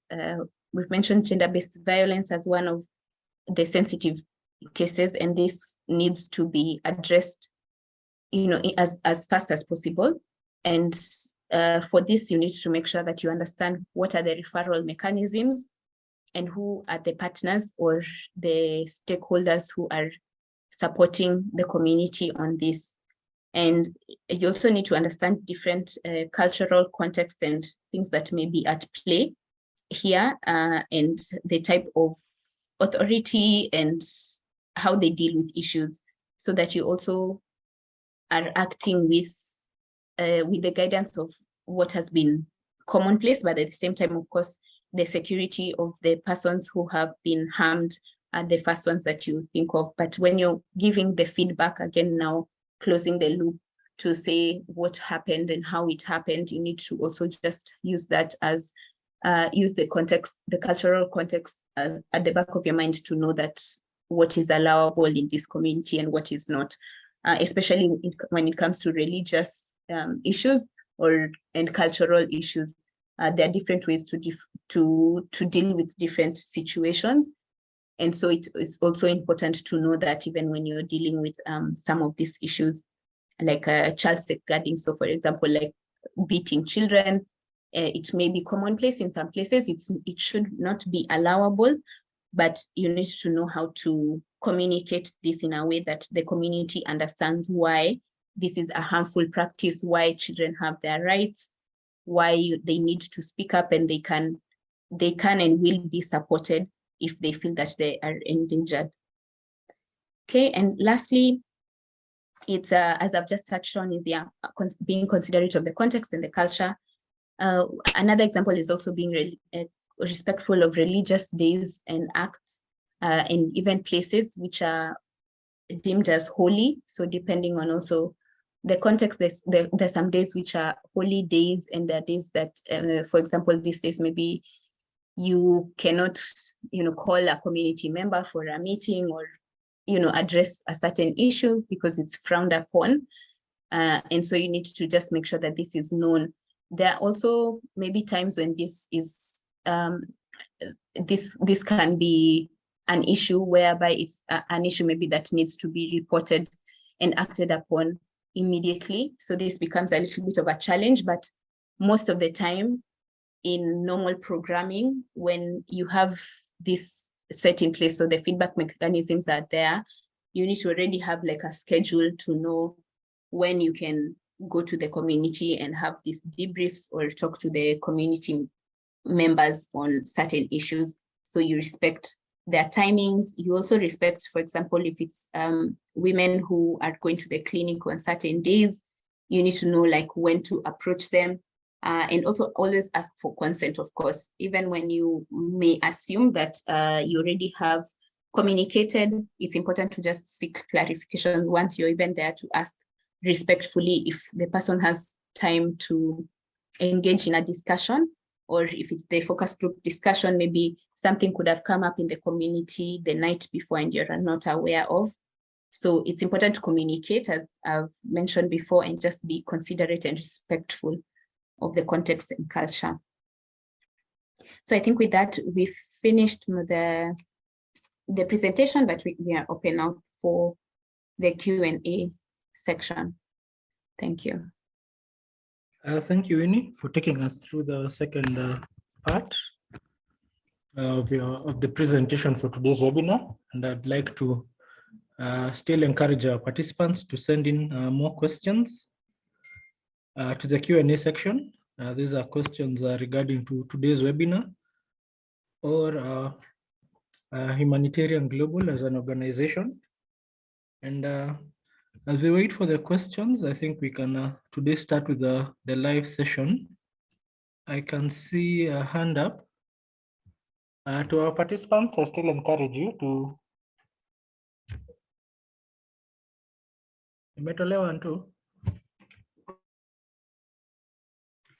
Okay, as we wait for Eric to reconnect again, so maybe we can start with the Q&A, and then after that we can. Hi, Anthony, should I go ahead?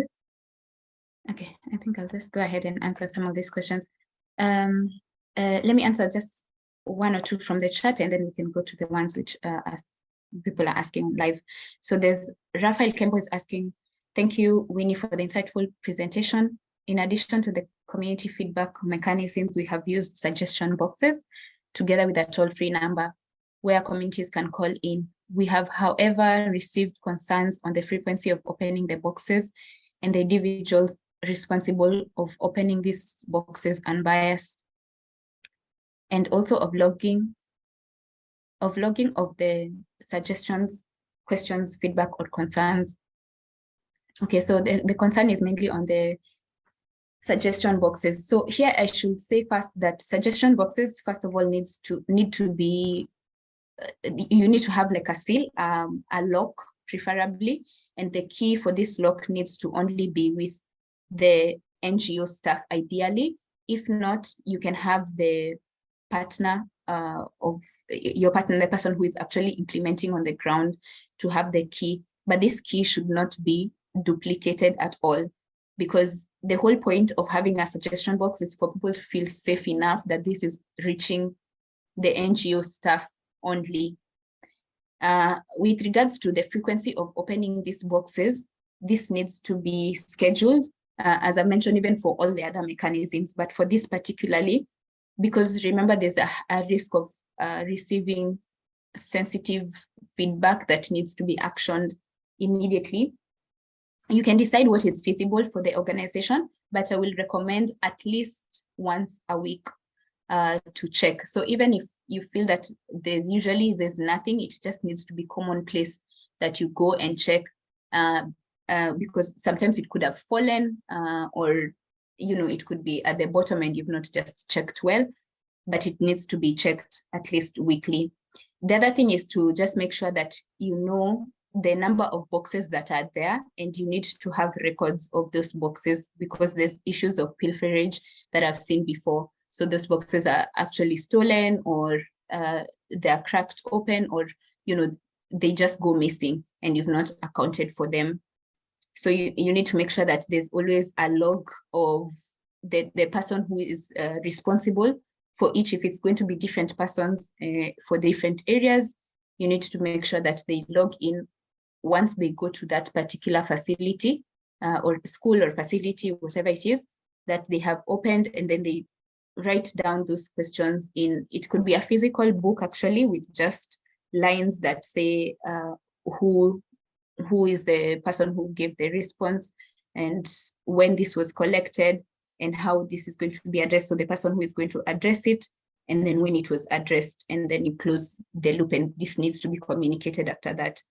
Or you can refer the issue if it's for referral basis.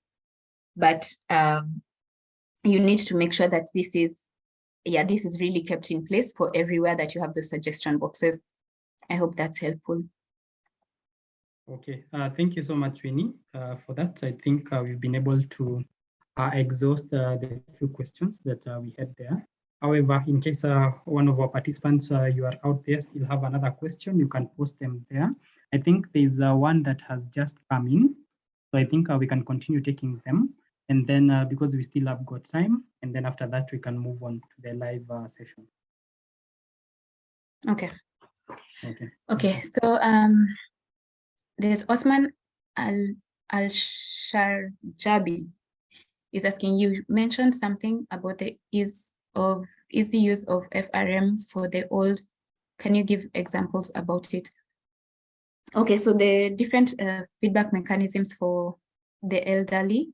So they can be participants in the community meetings if these are meetings which are already taking place, or there could be meetings that you can introduce as the NGO staff. So especially if they're elderly who do not have any disabilities or like major issues with disability, because sometimes they could have like just they're a little bit slower, but once this is already set in place, they can be able to plan themselves accordingly, and they can be able to reach the place where you are conducting the meeting in time. The other thing that they can use is also, if they have a phone or they have access to a phone, they can use the hotlines or the telephone line number. So all they need to do is to just call and report what their main issue is. Depending on also some areas, some of them actually could still use social media in one way or another, either to just learn some information. So this could be indirectly transmitted to them through their family members or community members who are in the area. And the other channel I can advise is also for focus group discussions. So this could be more efficient, a little bit better and easier for them to also join in, because you can go to the area where they are and you can call them for a focus group to understand what their main concerns are. So yeah, that's what I can advise. Also just be cognizant of the different disabilities that they may have. Thanks, Osman, for your question. I hope that answers it.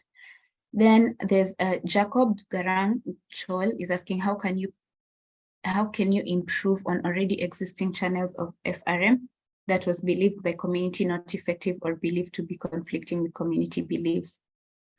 Thanks for your question, Jacob. So the first thing is to understand, one, what are the existing channels and what exactly were the issues with the different channels. So sometimes it's usually a generalization by the community that, it's a perception thing that stems from lack of information and awareness. So that's why I was emphasizing on training staff and volunteers.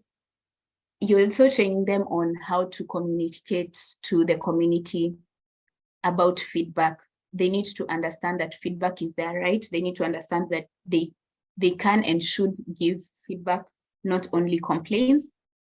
They need to understand that they can use any channel that they feel comfortable with. So it's really personal and it's at their own discretion. Remember, even you as an individual, there are days that you feel that it's easier to do a phone call with one person, but the next day you can feel easier to just type out a message, or maybe it could be a little bit faster for you. So remember, there's also that mix of sometimes one mechanism may be working because of one particular season or one time it could be easier to use, and another could take place, could be easier to use in another time. But if you find that, it was completely not effective to use these channels, it's an important discussion to have, an open discussion that you should have with the different community members to understand what their perceptions are on now different channels. So for example, if you are using hotlines and suggestion boxes and you feel that that was not effective or not well received completely, and you have even done information awareness and it's still not working well, do not disregard it completely, just add in other elements. So have focus group discussions. Usually those face-to-face sessions work best. It's only that they're determinant or rely only on when you're there. With these other channels, they can always give you feedback anytime. But if you have the resources, both human resources and the financial resources, that you can go into the community from time to time, sit down with the different profiles of communities, especially those who you are targeting in your project. So if it's maybe the adolescents, you can have one with them, or young women, pregnant and lactating women, you can have one with them. Then understand what their challenges like. Just use that as your channel of feedback. And then maybe from time to time, these other channels, you could still continue engaging them with and tell them that they are free to use, that they should not feel that they are being victimized, and it could just have a slow uptake. So it's important to also be patient with these mechanisms. I hope that's helpful, Jacob. And then there's an anonymous attendee is asking, who are going to be the stakeholders for CRM? I think it's FRM anyway, for during setting up of community feedback and response mechanism. Who are going to be the stakeholders? I'm not sure you're talking about what kind of stakeholders, but when you're setting it up, first, the main mandate is for the NGO staff, but the stakeholders, the persons who you're doing this for, it's the community. So they are the key stakeholders for any feedback mechanism. At the same time, the donor of this project, or whoever is funding this project, is also a very key stakeholder. They need to be aware. There are some donors who actually may be less, but less privy, like they may feel less comfortable to actually use some sources of feedback. So there are some donors who do not completely work with children, or they are very high and tight policies and regulations. So they may not be open to, for example, using suggestion boxes in classrooms or child-friendly spaces, which may even not exist actually. So you need to just make sure that the different stakeholders, you're accountable to them differently, and you need to make sure that the feedback mechanism that you are setting up is also respectful of the situation of all these donors, and they are going to use it. The community is going to use it. I hope that's helpful. And then we have Moses Akol Majok is asking, if the complaints are not addressed by the organization, what will be the consequence? The consequence is that the trust is tarnished for the organization. The consequence is that there's gap in information, because sometimes it could be that you actually cannot feasibly answer to these complaints or address these complaints, but you need to also record that. You need to make sure that you've communicated that this is your scope of work and this is what you can feasibly do. but it can be referred to another partner who you feel that is more capacitated to deal with that. But not addressing it and just ignoring it, it's just like any individual. So for example, even right now, if I ignored your question, you would feel that you're not heard, you're not listened to. So they will also feel the same in the community, and they will feel like you're really not there for them because they cannot reach out to you. I hope that's helpful. And then we have last one, Oyuki is asking, what will be your advice if the organization uses community meetings to collect feedback or complaints, and due to budget constraints, if the project team who directly implement the activities are the same one who engage in this feedback collection? My personal experience is beneficiaries tend to keep silent about the negative of the project. Intentionally don't report the negatives or complaints if it's suspected to impact them negatively. Yeah, thank you, last one. This is true. Sometimes this is usually one of the risks of feedback, of asking for feedback. People may want to please you because they may feel that if they give you positive feedback, you will continue supporting them. But it goes down to the information awareness. It's once before even you set up these community feedback mechanisms, people need to know why it's important to give feedback. So you can go back to maybe the first presentation and also understand that a little bit better. So the point here is that once they understand that they have the power to hold you accountable, they will be able to give you more honest feedback. That's one element. Secondly, using a varied level of communication of channels. I know you've mentioned budget constraints, but at this time, there's also other ways that people give feedback informally, and especially once the community members, once they feel that they can actually approach you. It may not be in a forum that you have called for. You can only be maybe just working in the community and someone comes up to you. These are also ways which you're receiving feedback. And it's only a matter of also being attentive and being more observant, using those varied methods, which can also be used at the same time. So for example, once you're doing like a implementation, you can ask for feedback even during the project implementation. For instance, when you're doing the rehabilitation of a road, for instance, you can ask, do people feel that everyone who was supposed to participate in this rehabilitation had been called for this? Do they feel that the remuneration they've been given is fair? So these are also other ways that are free and can be used simultaneously when you're doing the project implementation. There's no one size fits all in that there's no one method which is guaranteed to always give that negative feedback, which maybe we are looking for so that we can better, we can make our projects better. So it's just a matter of using different channels, just in the same way that when we are doing data collection, we do triangulation. It should be the same when we are doing feedback, when we are collecting feedback. So I hope that's helpful, last one. Okay, so Anthony, Eric, I think I'm done with the ones which are in the Q&A section. We can move to the live.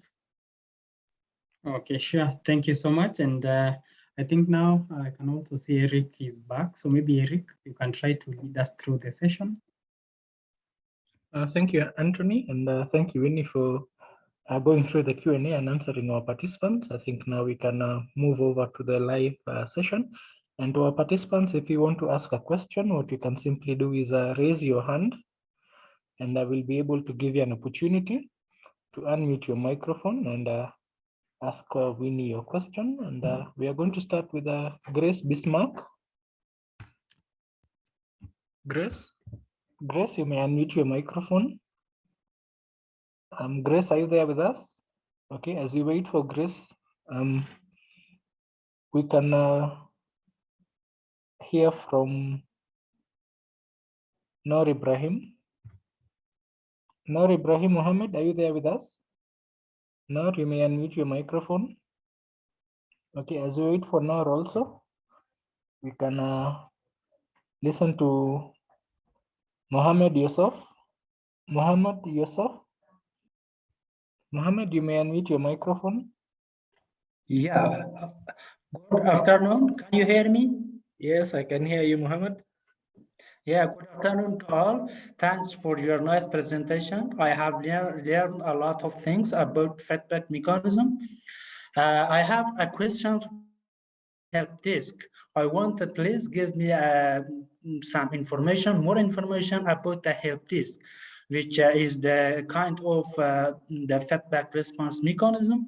That's my questions. If give me some more information about the help desk, that is good. That is better for me. Thanks.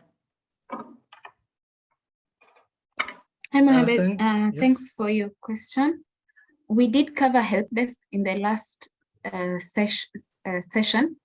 So maybe you can go through it, but I will just highlight for you. So the main thing about help desk is that it's usually set up by the NGO or the partner. And the main reason is for people to directly share their feedback or concerns, or to even ask for information about it. And this means that one of the key strengths for the help desk is that people who are illiterate can actually come to the desk and talk about what their issues are. They can talk about any particular issues, not only limited to the project. And it also allows you to be able to interact directly with the beneficiaries or community members and ask for clarifications on certain issues. And at the same time, also, you can have referrals immediately if there's sensitive feedback that comes to you. But in terms of like weaknesses, some of the key ones is that you can only use them when you set them up. So this is usually limited to, most of the time it actually takes place when you have an ongoing project at the time. So this is also limited to maybe a particular number of hours in a day, and maybe the frequency depending on what you have agreed as an organization. Then the other thing is when we talk about this disabled people, that they may not be able to come physically to that desk. So the location of the desk is very important, but sometimes it may not be suitable to all community members. And the other thing is maybe the staff, you need to make sure that there's adequate number of staff who can sit at the desk.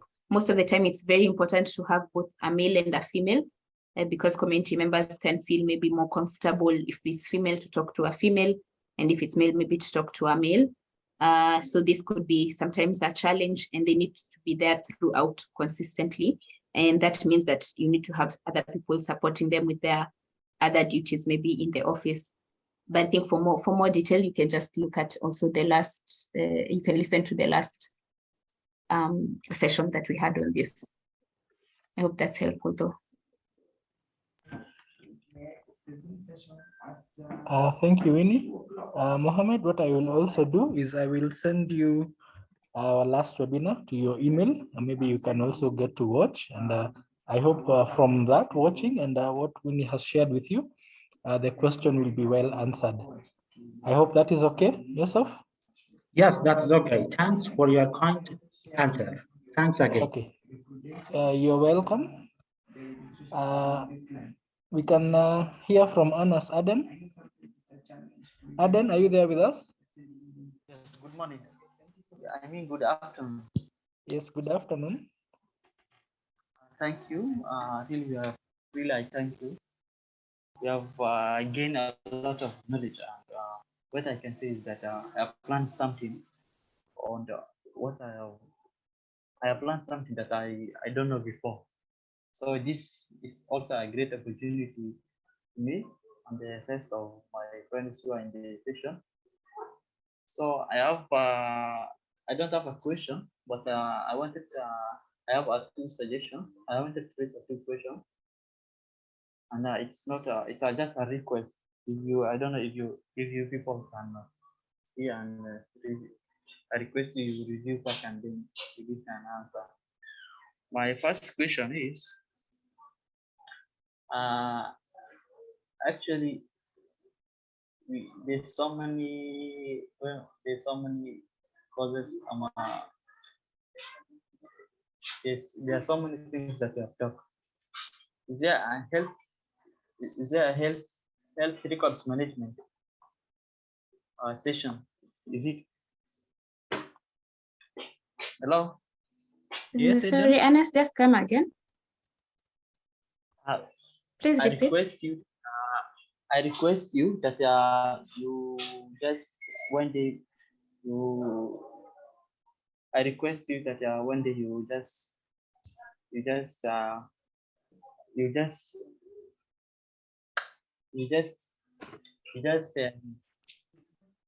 prepare for us a session like this one about the health records and management request. Aden, thank you for that. That is something we are going to note down and take into consideration and prepare such a session in one of our next webinar sessions that is forthcoming. Thank you for that, Aden.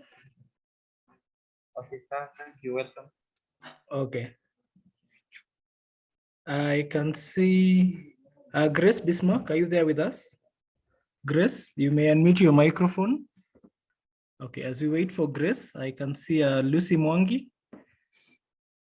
Lucy, you may unmute your microphone. Lucy, you may unmute your microphone.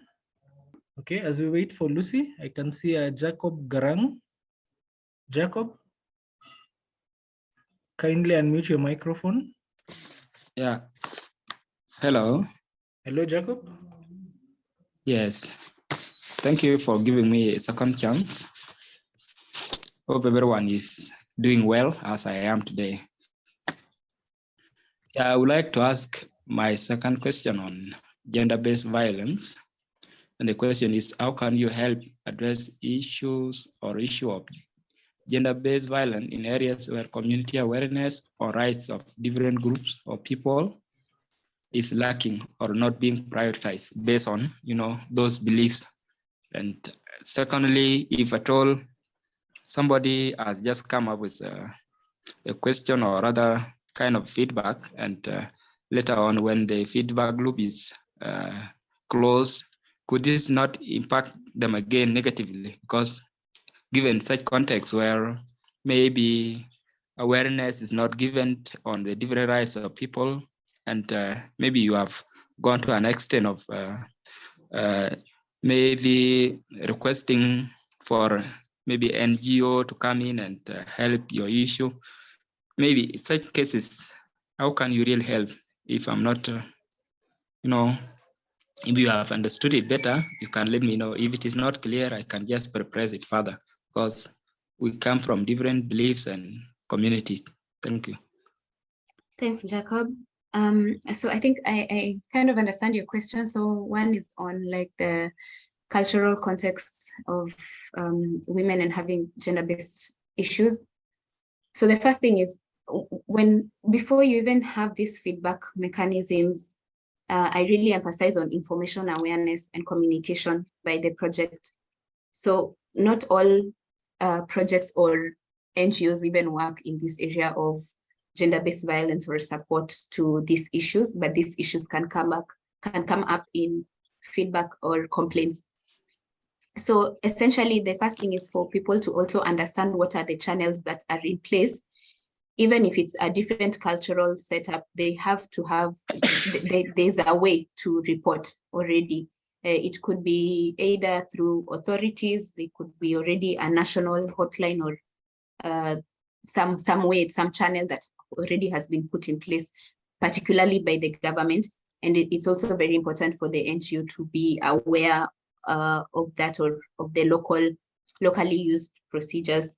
I did mention that it's important to respect the culture. So there has to be a way to merge the two, in that you are, you're supporting them, but you're also respecting the culture.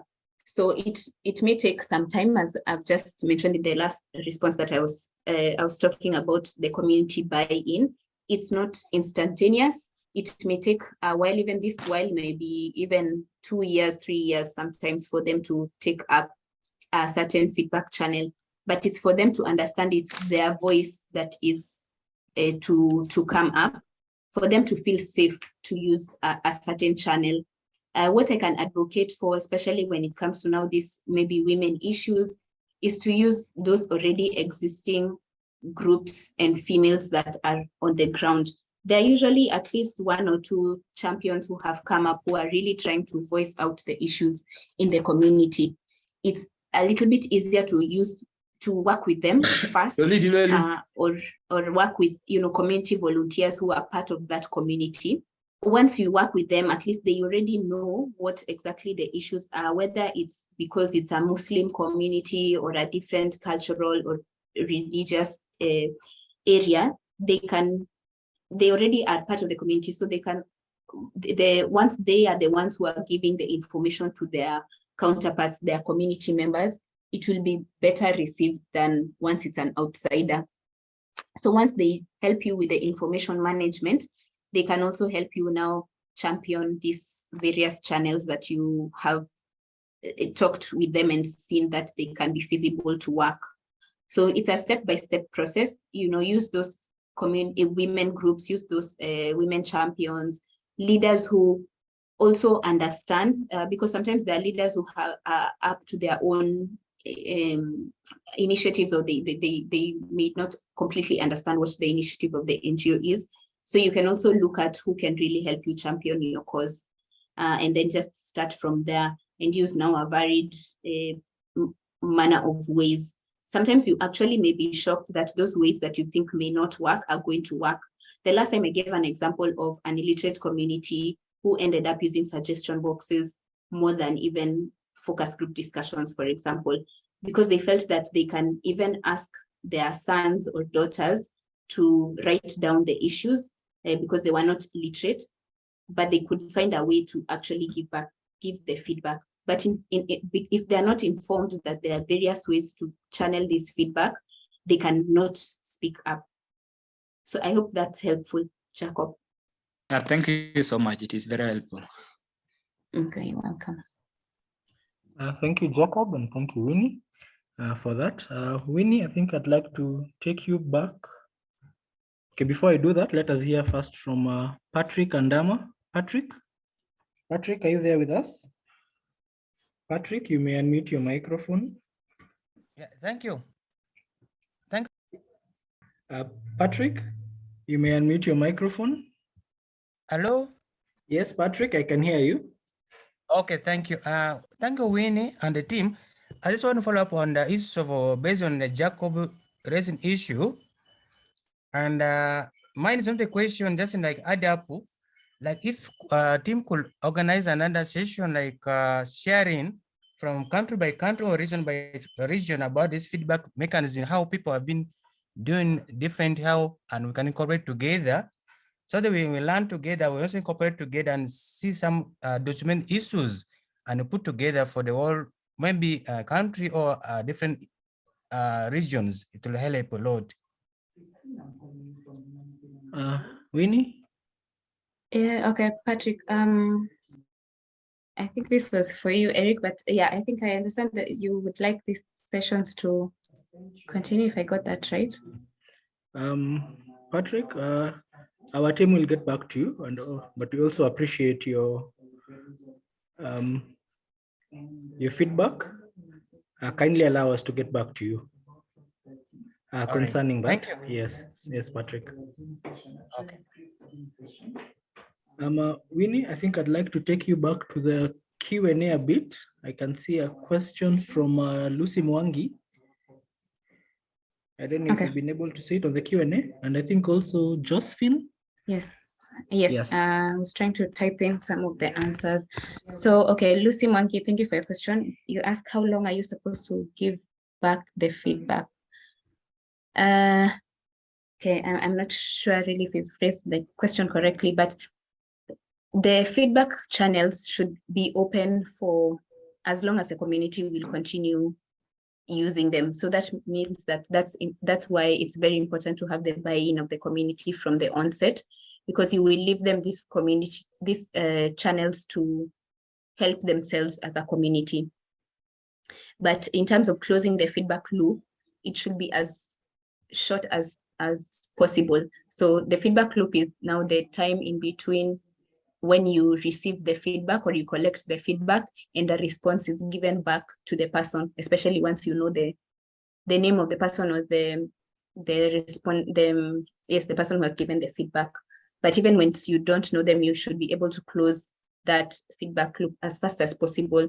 I cannot give you like any set number of days because the feedback is different. So sometimes if it's a positive feedback, so an acknowledgement of thank you for your support with this, you still need to answer it in that you acknowledge the feedback. So you just say thank you for your feedback, and we shall continue with the endeavor if possible. And if there are some cases where, for example, it's like a child safeguarding issue which needs to be referred to someone else, but you need to communicate that it has been referred to someone else and that person is the one who will take it up with them. So I hope that's helpful. And then Josephine Omajari, you asked, hello, thank you for your wonderful presentation. Is feedback mechanism also used to gather success stories? So success stories should not be gathered through feedback mechanism, because remember, this is just people who are giving their feedback from their own initiative. But success stories is once you're the one who is asking for these stories, once you've kind of understood that there is something going on. So you need to go directly and have consent to record a story. So ask more questions on the specific issue and how this person has been helped for it to become a great success story. So it's structured in a different way. It's a different form of data collection, and it needs to, consent is very important so that they understand that this also may be used for reporting or other purposes. And then last one, UK is asking, what do you have to do in a situation where the project beneficiaries don't want to share the experiences of the services received, yet the organization is interested in getting the feedback from them? So you cannot force people to give you feedback. That's why I was saying sometimes it takes a very long time sometimes for buy-in to actually take place. But usually most of the time NGOs have been working in these spaces for a while. So the buy-in should not take that long of a time. It's only a matter of knowing the right channels to use.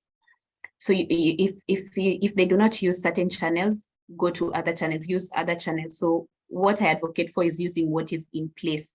Use the people who are already respected authority figures who can actually help you to even gather that feedback and who are trusted. So sometimes it's not necessarily the village elder. Sometimes it's just one of the school leaders who is respected in the community, and people may go to him because of some of their issues. So this could be, you can actually talk directly with that head and understand even the issues of the community, and he's acting like a representative for you.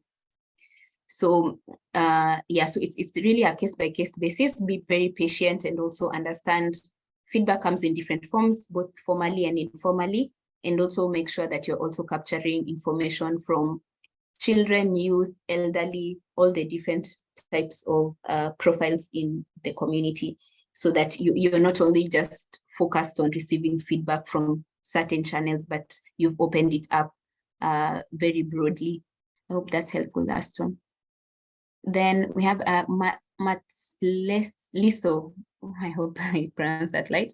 In a case where we are experiencing the resource constraints, as mentioned by Oriba, how best can we ensure that the facilitation of the meeting is done successfully, considering that all groups, that being youth and elderly at the community level, are involved? So once you have resource constraints, it's a matter of being efficient. So it's a matter of, as I've mentioned, like once you have like the project implementation being done, in my experience, what we actually used to do sometimes in the field is you go alongside the project implementation persons. So once they're going to do certain projects, let's say like an outreach project or maybe some immunization in the community, take advantage as the mail person to go with them, accompany them. So that means that you use the same fuel and transport, and you can go to the community. And in advance, of course, you have to make sure that you've planned to. Hello, Annie? Hi, sorry, can you hear me, Eric? Yes, I can hear you now. Yeah, sorry. So I was just saying that you use the company resources efficiently. So you can accompany the staff when they're going to the community.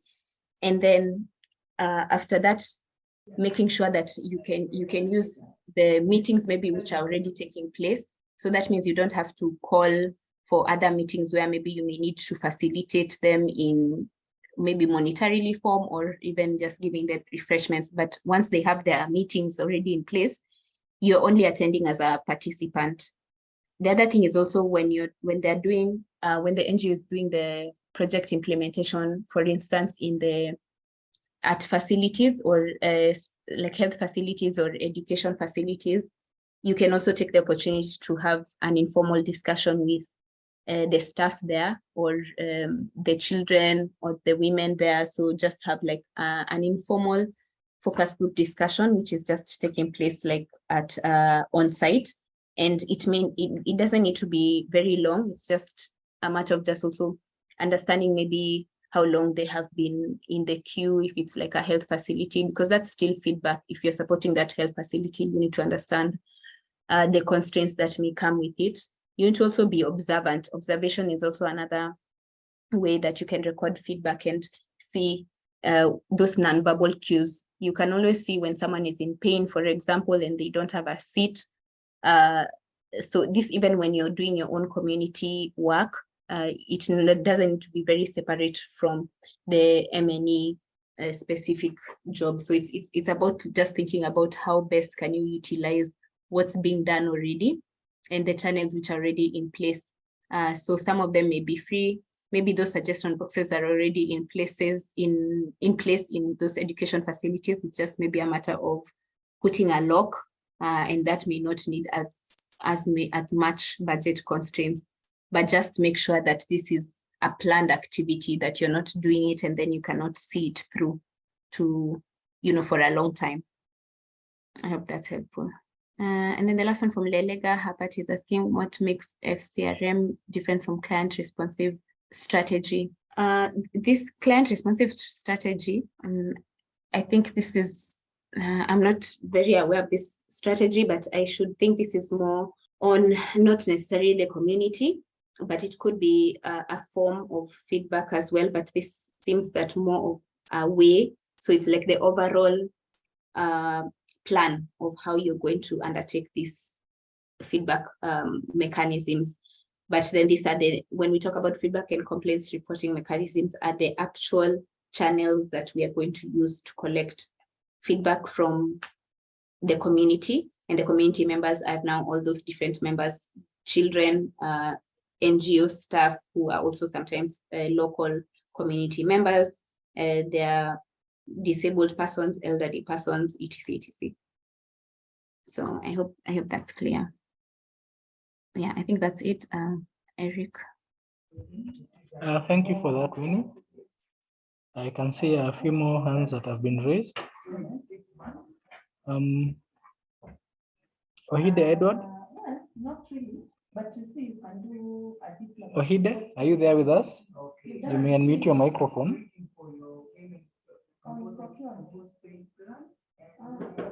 Edward, are you there with us? Hello, Eric. Yes, Yes, Eric. Yes, I can hear thank you you so much. Yes, thank you so much for giving me this chance. I think I first of all give my apologies because I came late. I joined the session late. I think the presentation was done by Winnie and it was really enjoyable. I appreciate it. I really got a lot of information from the session. I just wanted at least to give some of the issues once comes to the getting the feedback, or might be redirecting this information to the community leaders. Here comes like if one of the organization member might be going to the community and some of the community leaders wanted at least to doesn't want to give information to the organization members, might be to a community meeting, and they didn't want they are not being open to the meeting. This one, and then secondly, on maybe if the community leaders trying to redirect the beneficiaries to say what their interest is really up to, what will be done in that might be in such a way. Thank you. Thanks, Edward, for your questions. So firstly, when you have the community meeting, I do acknowledge this is one of the challenges, especially when the community leader is someone very authoritative and is carrying on the meeting and people are not able to speak. It's one of the challenges that we should always know that is going to come up. So one of the mitigation ways that we can have for this is having focus group discussions outside this community meeting. So that means that you meet separately with different community members. You should meet, ideally, you should always meet the different genders separately. So have women focus group discussion, ideally also facilitated by a woman, and then a male focus group discussion facilitated by the male, to also understand some of these issues which are gender-based, and they could be, maybe like women could feel more comfortable to talk to a fellow woman and speak up when they're on their own aside, alongside, outside this community meeting. The other thing is also to make sure that you still meet with the community leader individually. So kind of like a key informant interview to understand also what is his place, what is his role in this community when it comes to people reporting issues, because it could also be that people may be reporting to him and that he feels overwhelmed and he's not also able to channel these issues to the NGO or to the right persons. So also giving information. These community meetings are very important to pass on information. You may not receive as much information from them, but it's important to use them as an avenue to channel the information that what the NGO is doing. Even if it may seem repetitive, it's important to always do it and do it very graciously. So make sure that you remember you're a representative of an organization, and they may not be aware of all the aspects that you're handling. And let's say, for example, today my issue is about my cows. Tomorrow my issue may be because of my daughter. The next day my issue could be because of, the watershed or the well. So that means that I will be more attentive today about my issues for my cows. So I may not listen about the NGO supporting children in school. So that means that next time when you talk about that, that's when I listen to that. So that's why it's important to still give that information awareness. The other thing is now, what I've been emphasizing is to use the different channels. So you've used, for example, focus group discussions, but you can still come back to the community and let them know that they can always come directly to the field office, or they can reach out to you through, the hotlines, or you have these voice recorders in place. Make them aware of now those different channels and tell them that they can give both positive and negative feedback. Sometimes when this information, even when the NGO, we are the ones who are telling them to give us feedback, we always say it in a way that they don't understand. Feedback is both positive and negative. So even the fault may be on our end, that they're not open because they don't know and they don't understand. So understand the different levels, how the community also perceive the NGO. Maybe there are certain needs that they would have wanted met so that they can be more open to give you this information. So just make sure that you meet different profiles of people, even children. Make sure there's participation and buy-in even at the project implementation level. So that will also help you later on when you want the feedback. So I hope that's helpful, Edward. Thank you so much.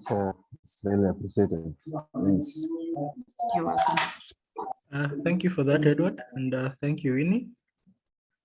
I can see another hand up. Majok Dut. Majok, are you there with us? You may unmute your microphone. As we wait for Majok, I can see Noor Ibrahim Mohammed. Noor, you may unmute your microphone. Noor, if you're there, kindly unmute your microphone. Laston or Yuki? Laston, are you there with us? You may unmute your microphone. Oyuki, if you're there, kindly unmute your microphone. Okay, let's wait for Oyuki. Grace Bismarck. Grace, if you're there, you may unmute your microphone. Okay, ladies and gentlemen, due to time, allow us to come to the end of our session today. And to bring us to a close, I'd like to invite back Anthony to give us a closing remark. So thank you so much, Eric, and to all of our participants for attending our session today. I believe it has been an informative one. And as we always say, sometimes it's very hard to exhaust everything. And that's why I would like to guide you through on how you can be part of the student forum, so that in case you have a question in relation to the session of today, or maybe any other topic that you would want to inquire about, you can go to our community forum and then you can post your question there. So it's very easy. So whenever you go to the humanitarian global.com website, try to locate the HG community, as you can see on my screen. So once you click on that link, you are going to be redirected to the community forum. So it's very easy because you need to register. So you just have to use to have your name, your username, your email address, and also you set up a password. So once that is done, you can be able to see all the recent topics that we've been able to post. So even for this webinar of today, you can easily see that we have a link for all the webinars for September. And that is our second webinar that we have had for this month. So you may take out on that post, and then you can see that we have another webinar on maternal, infant, and young child nutrition coming up. So you're free to join. So there's no any limitation. So you're free to join all these webinars.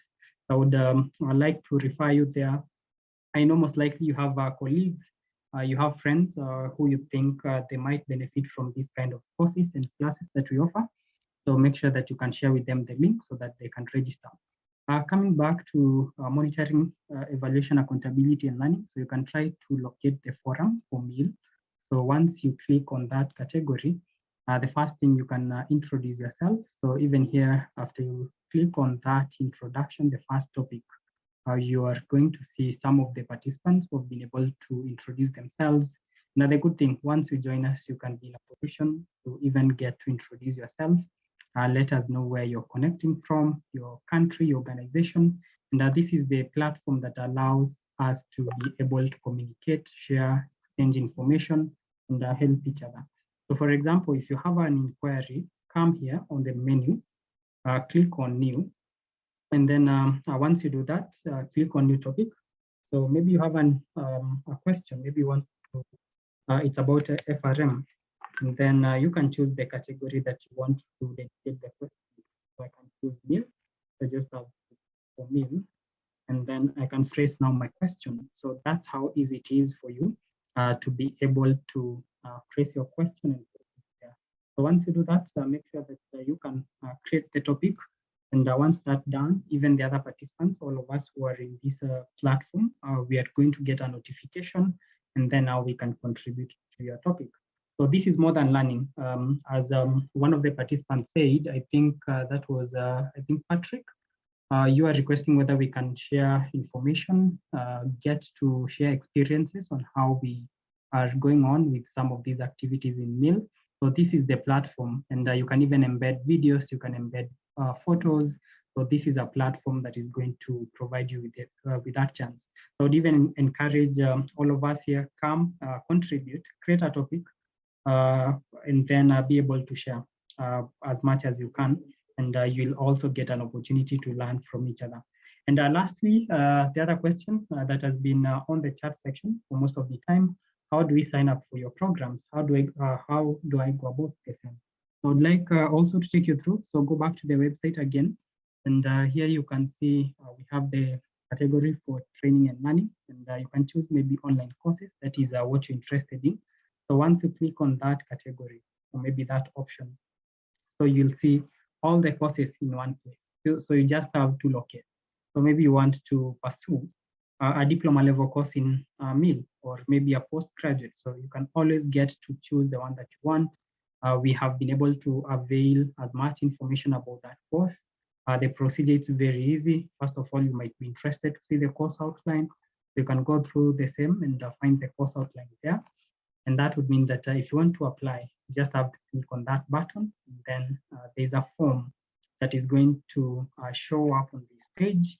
And also the video that is here, it's going to give you the steps that you need to follow. So make sure that you can go and fill this form in case you are interested. And this is not limited to monitoring, evaluation, accountability, and learning. We have very many areas that we cover, and we encourage you check out these courses. And the good thing, if you can register for these current intake, we're going to give you a 10% discount. With that said, I would like also to wind up by saying that all the webinars that we do host, we publish them on our YouTube channel. So again, if I refer you to the website is very comprehensive. You're going to find there's a link to the YouTube channel. So click on this YouTube channel link. That is going to redirect you to our YouTube channel. So one thing that I would encourage you to do, make sure that you can subscribe to this YouTube channel so that you don't miss out on any upcoming videos. So in case, for instance, once we publish the session that we had for today, if you have subscribed, you get a notification, you get an alert that we have a new video for you. So I encourage you, subscribe, share the link with your colleagues in your social media groups. It might be your WhatsApp group for professionals in this field, your colleagues, they are back at work. So feel free to share these link with them so that they can also get benefit from these sessions that we do host each and every week. So you're going to find out it's not only about meals. So we also tackle very many areas: procurement, supply management, human nutrition and dietetics, water sanitation and hygiene, disaster risk reduction and management, maternal, infant and young child nutrition, and also food security and nutrition in emergencies. So quite many areas, and I encourage you, go and check them out. They're very informative, and also you can give us your feedback. So with that said, I think that is all from my side, Eric, and to all of our participants. We want to extend our many thanks for joining our session today.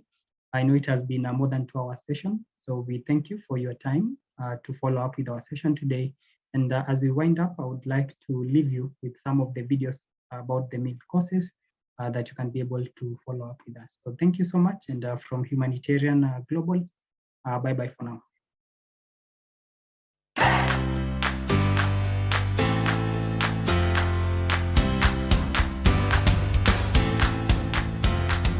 Monitoring and evaluation have been considered to be an essential component of project management.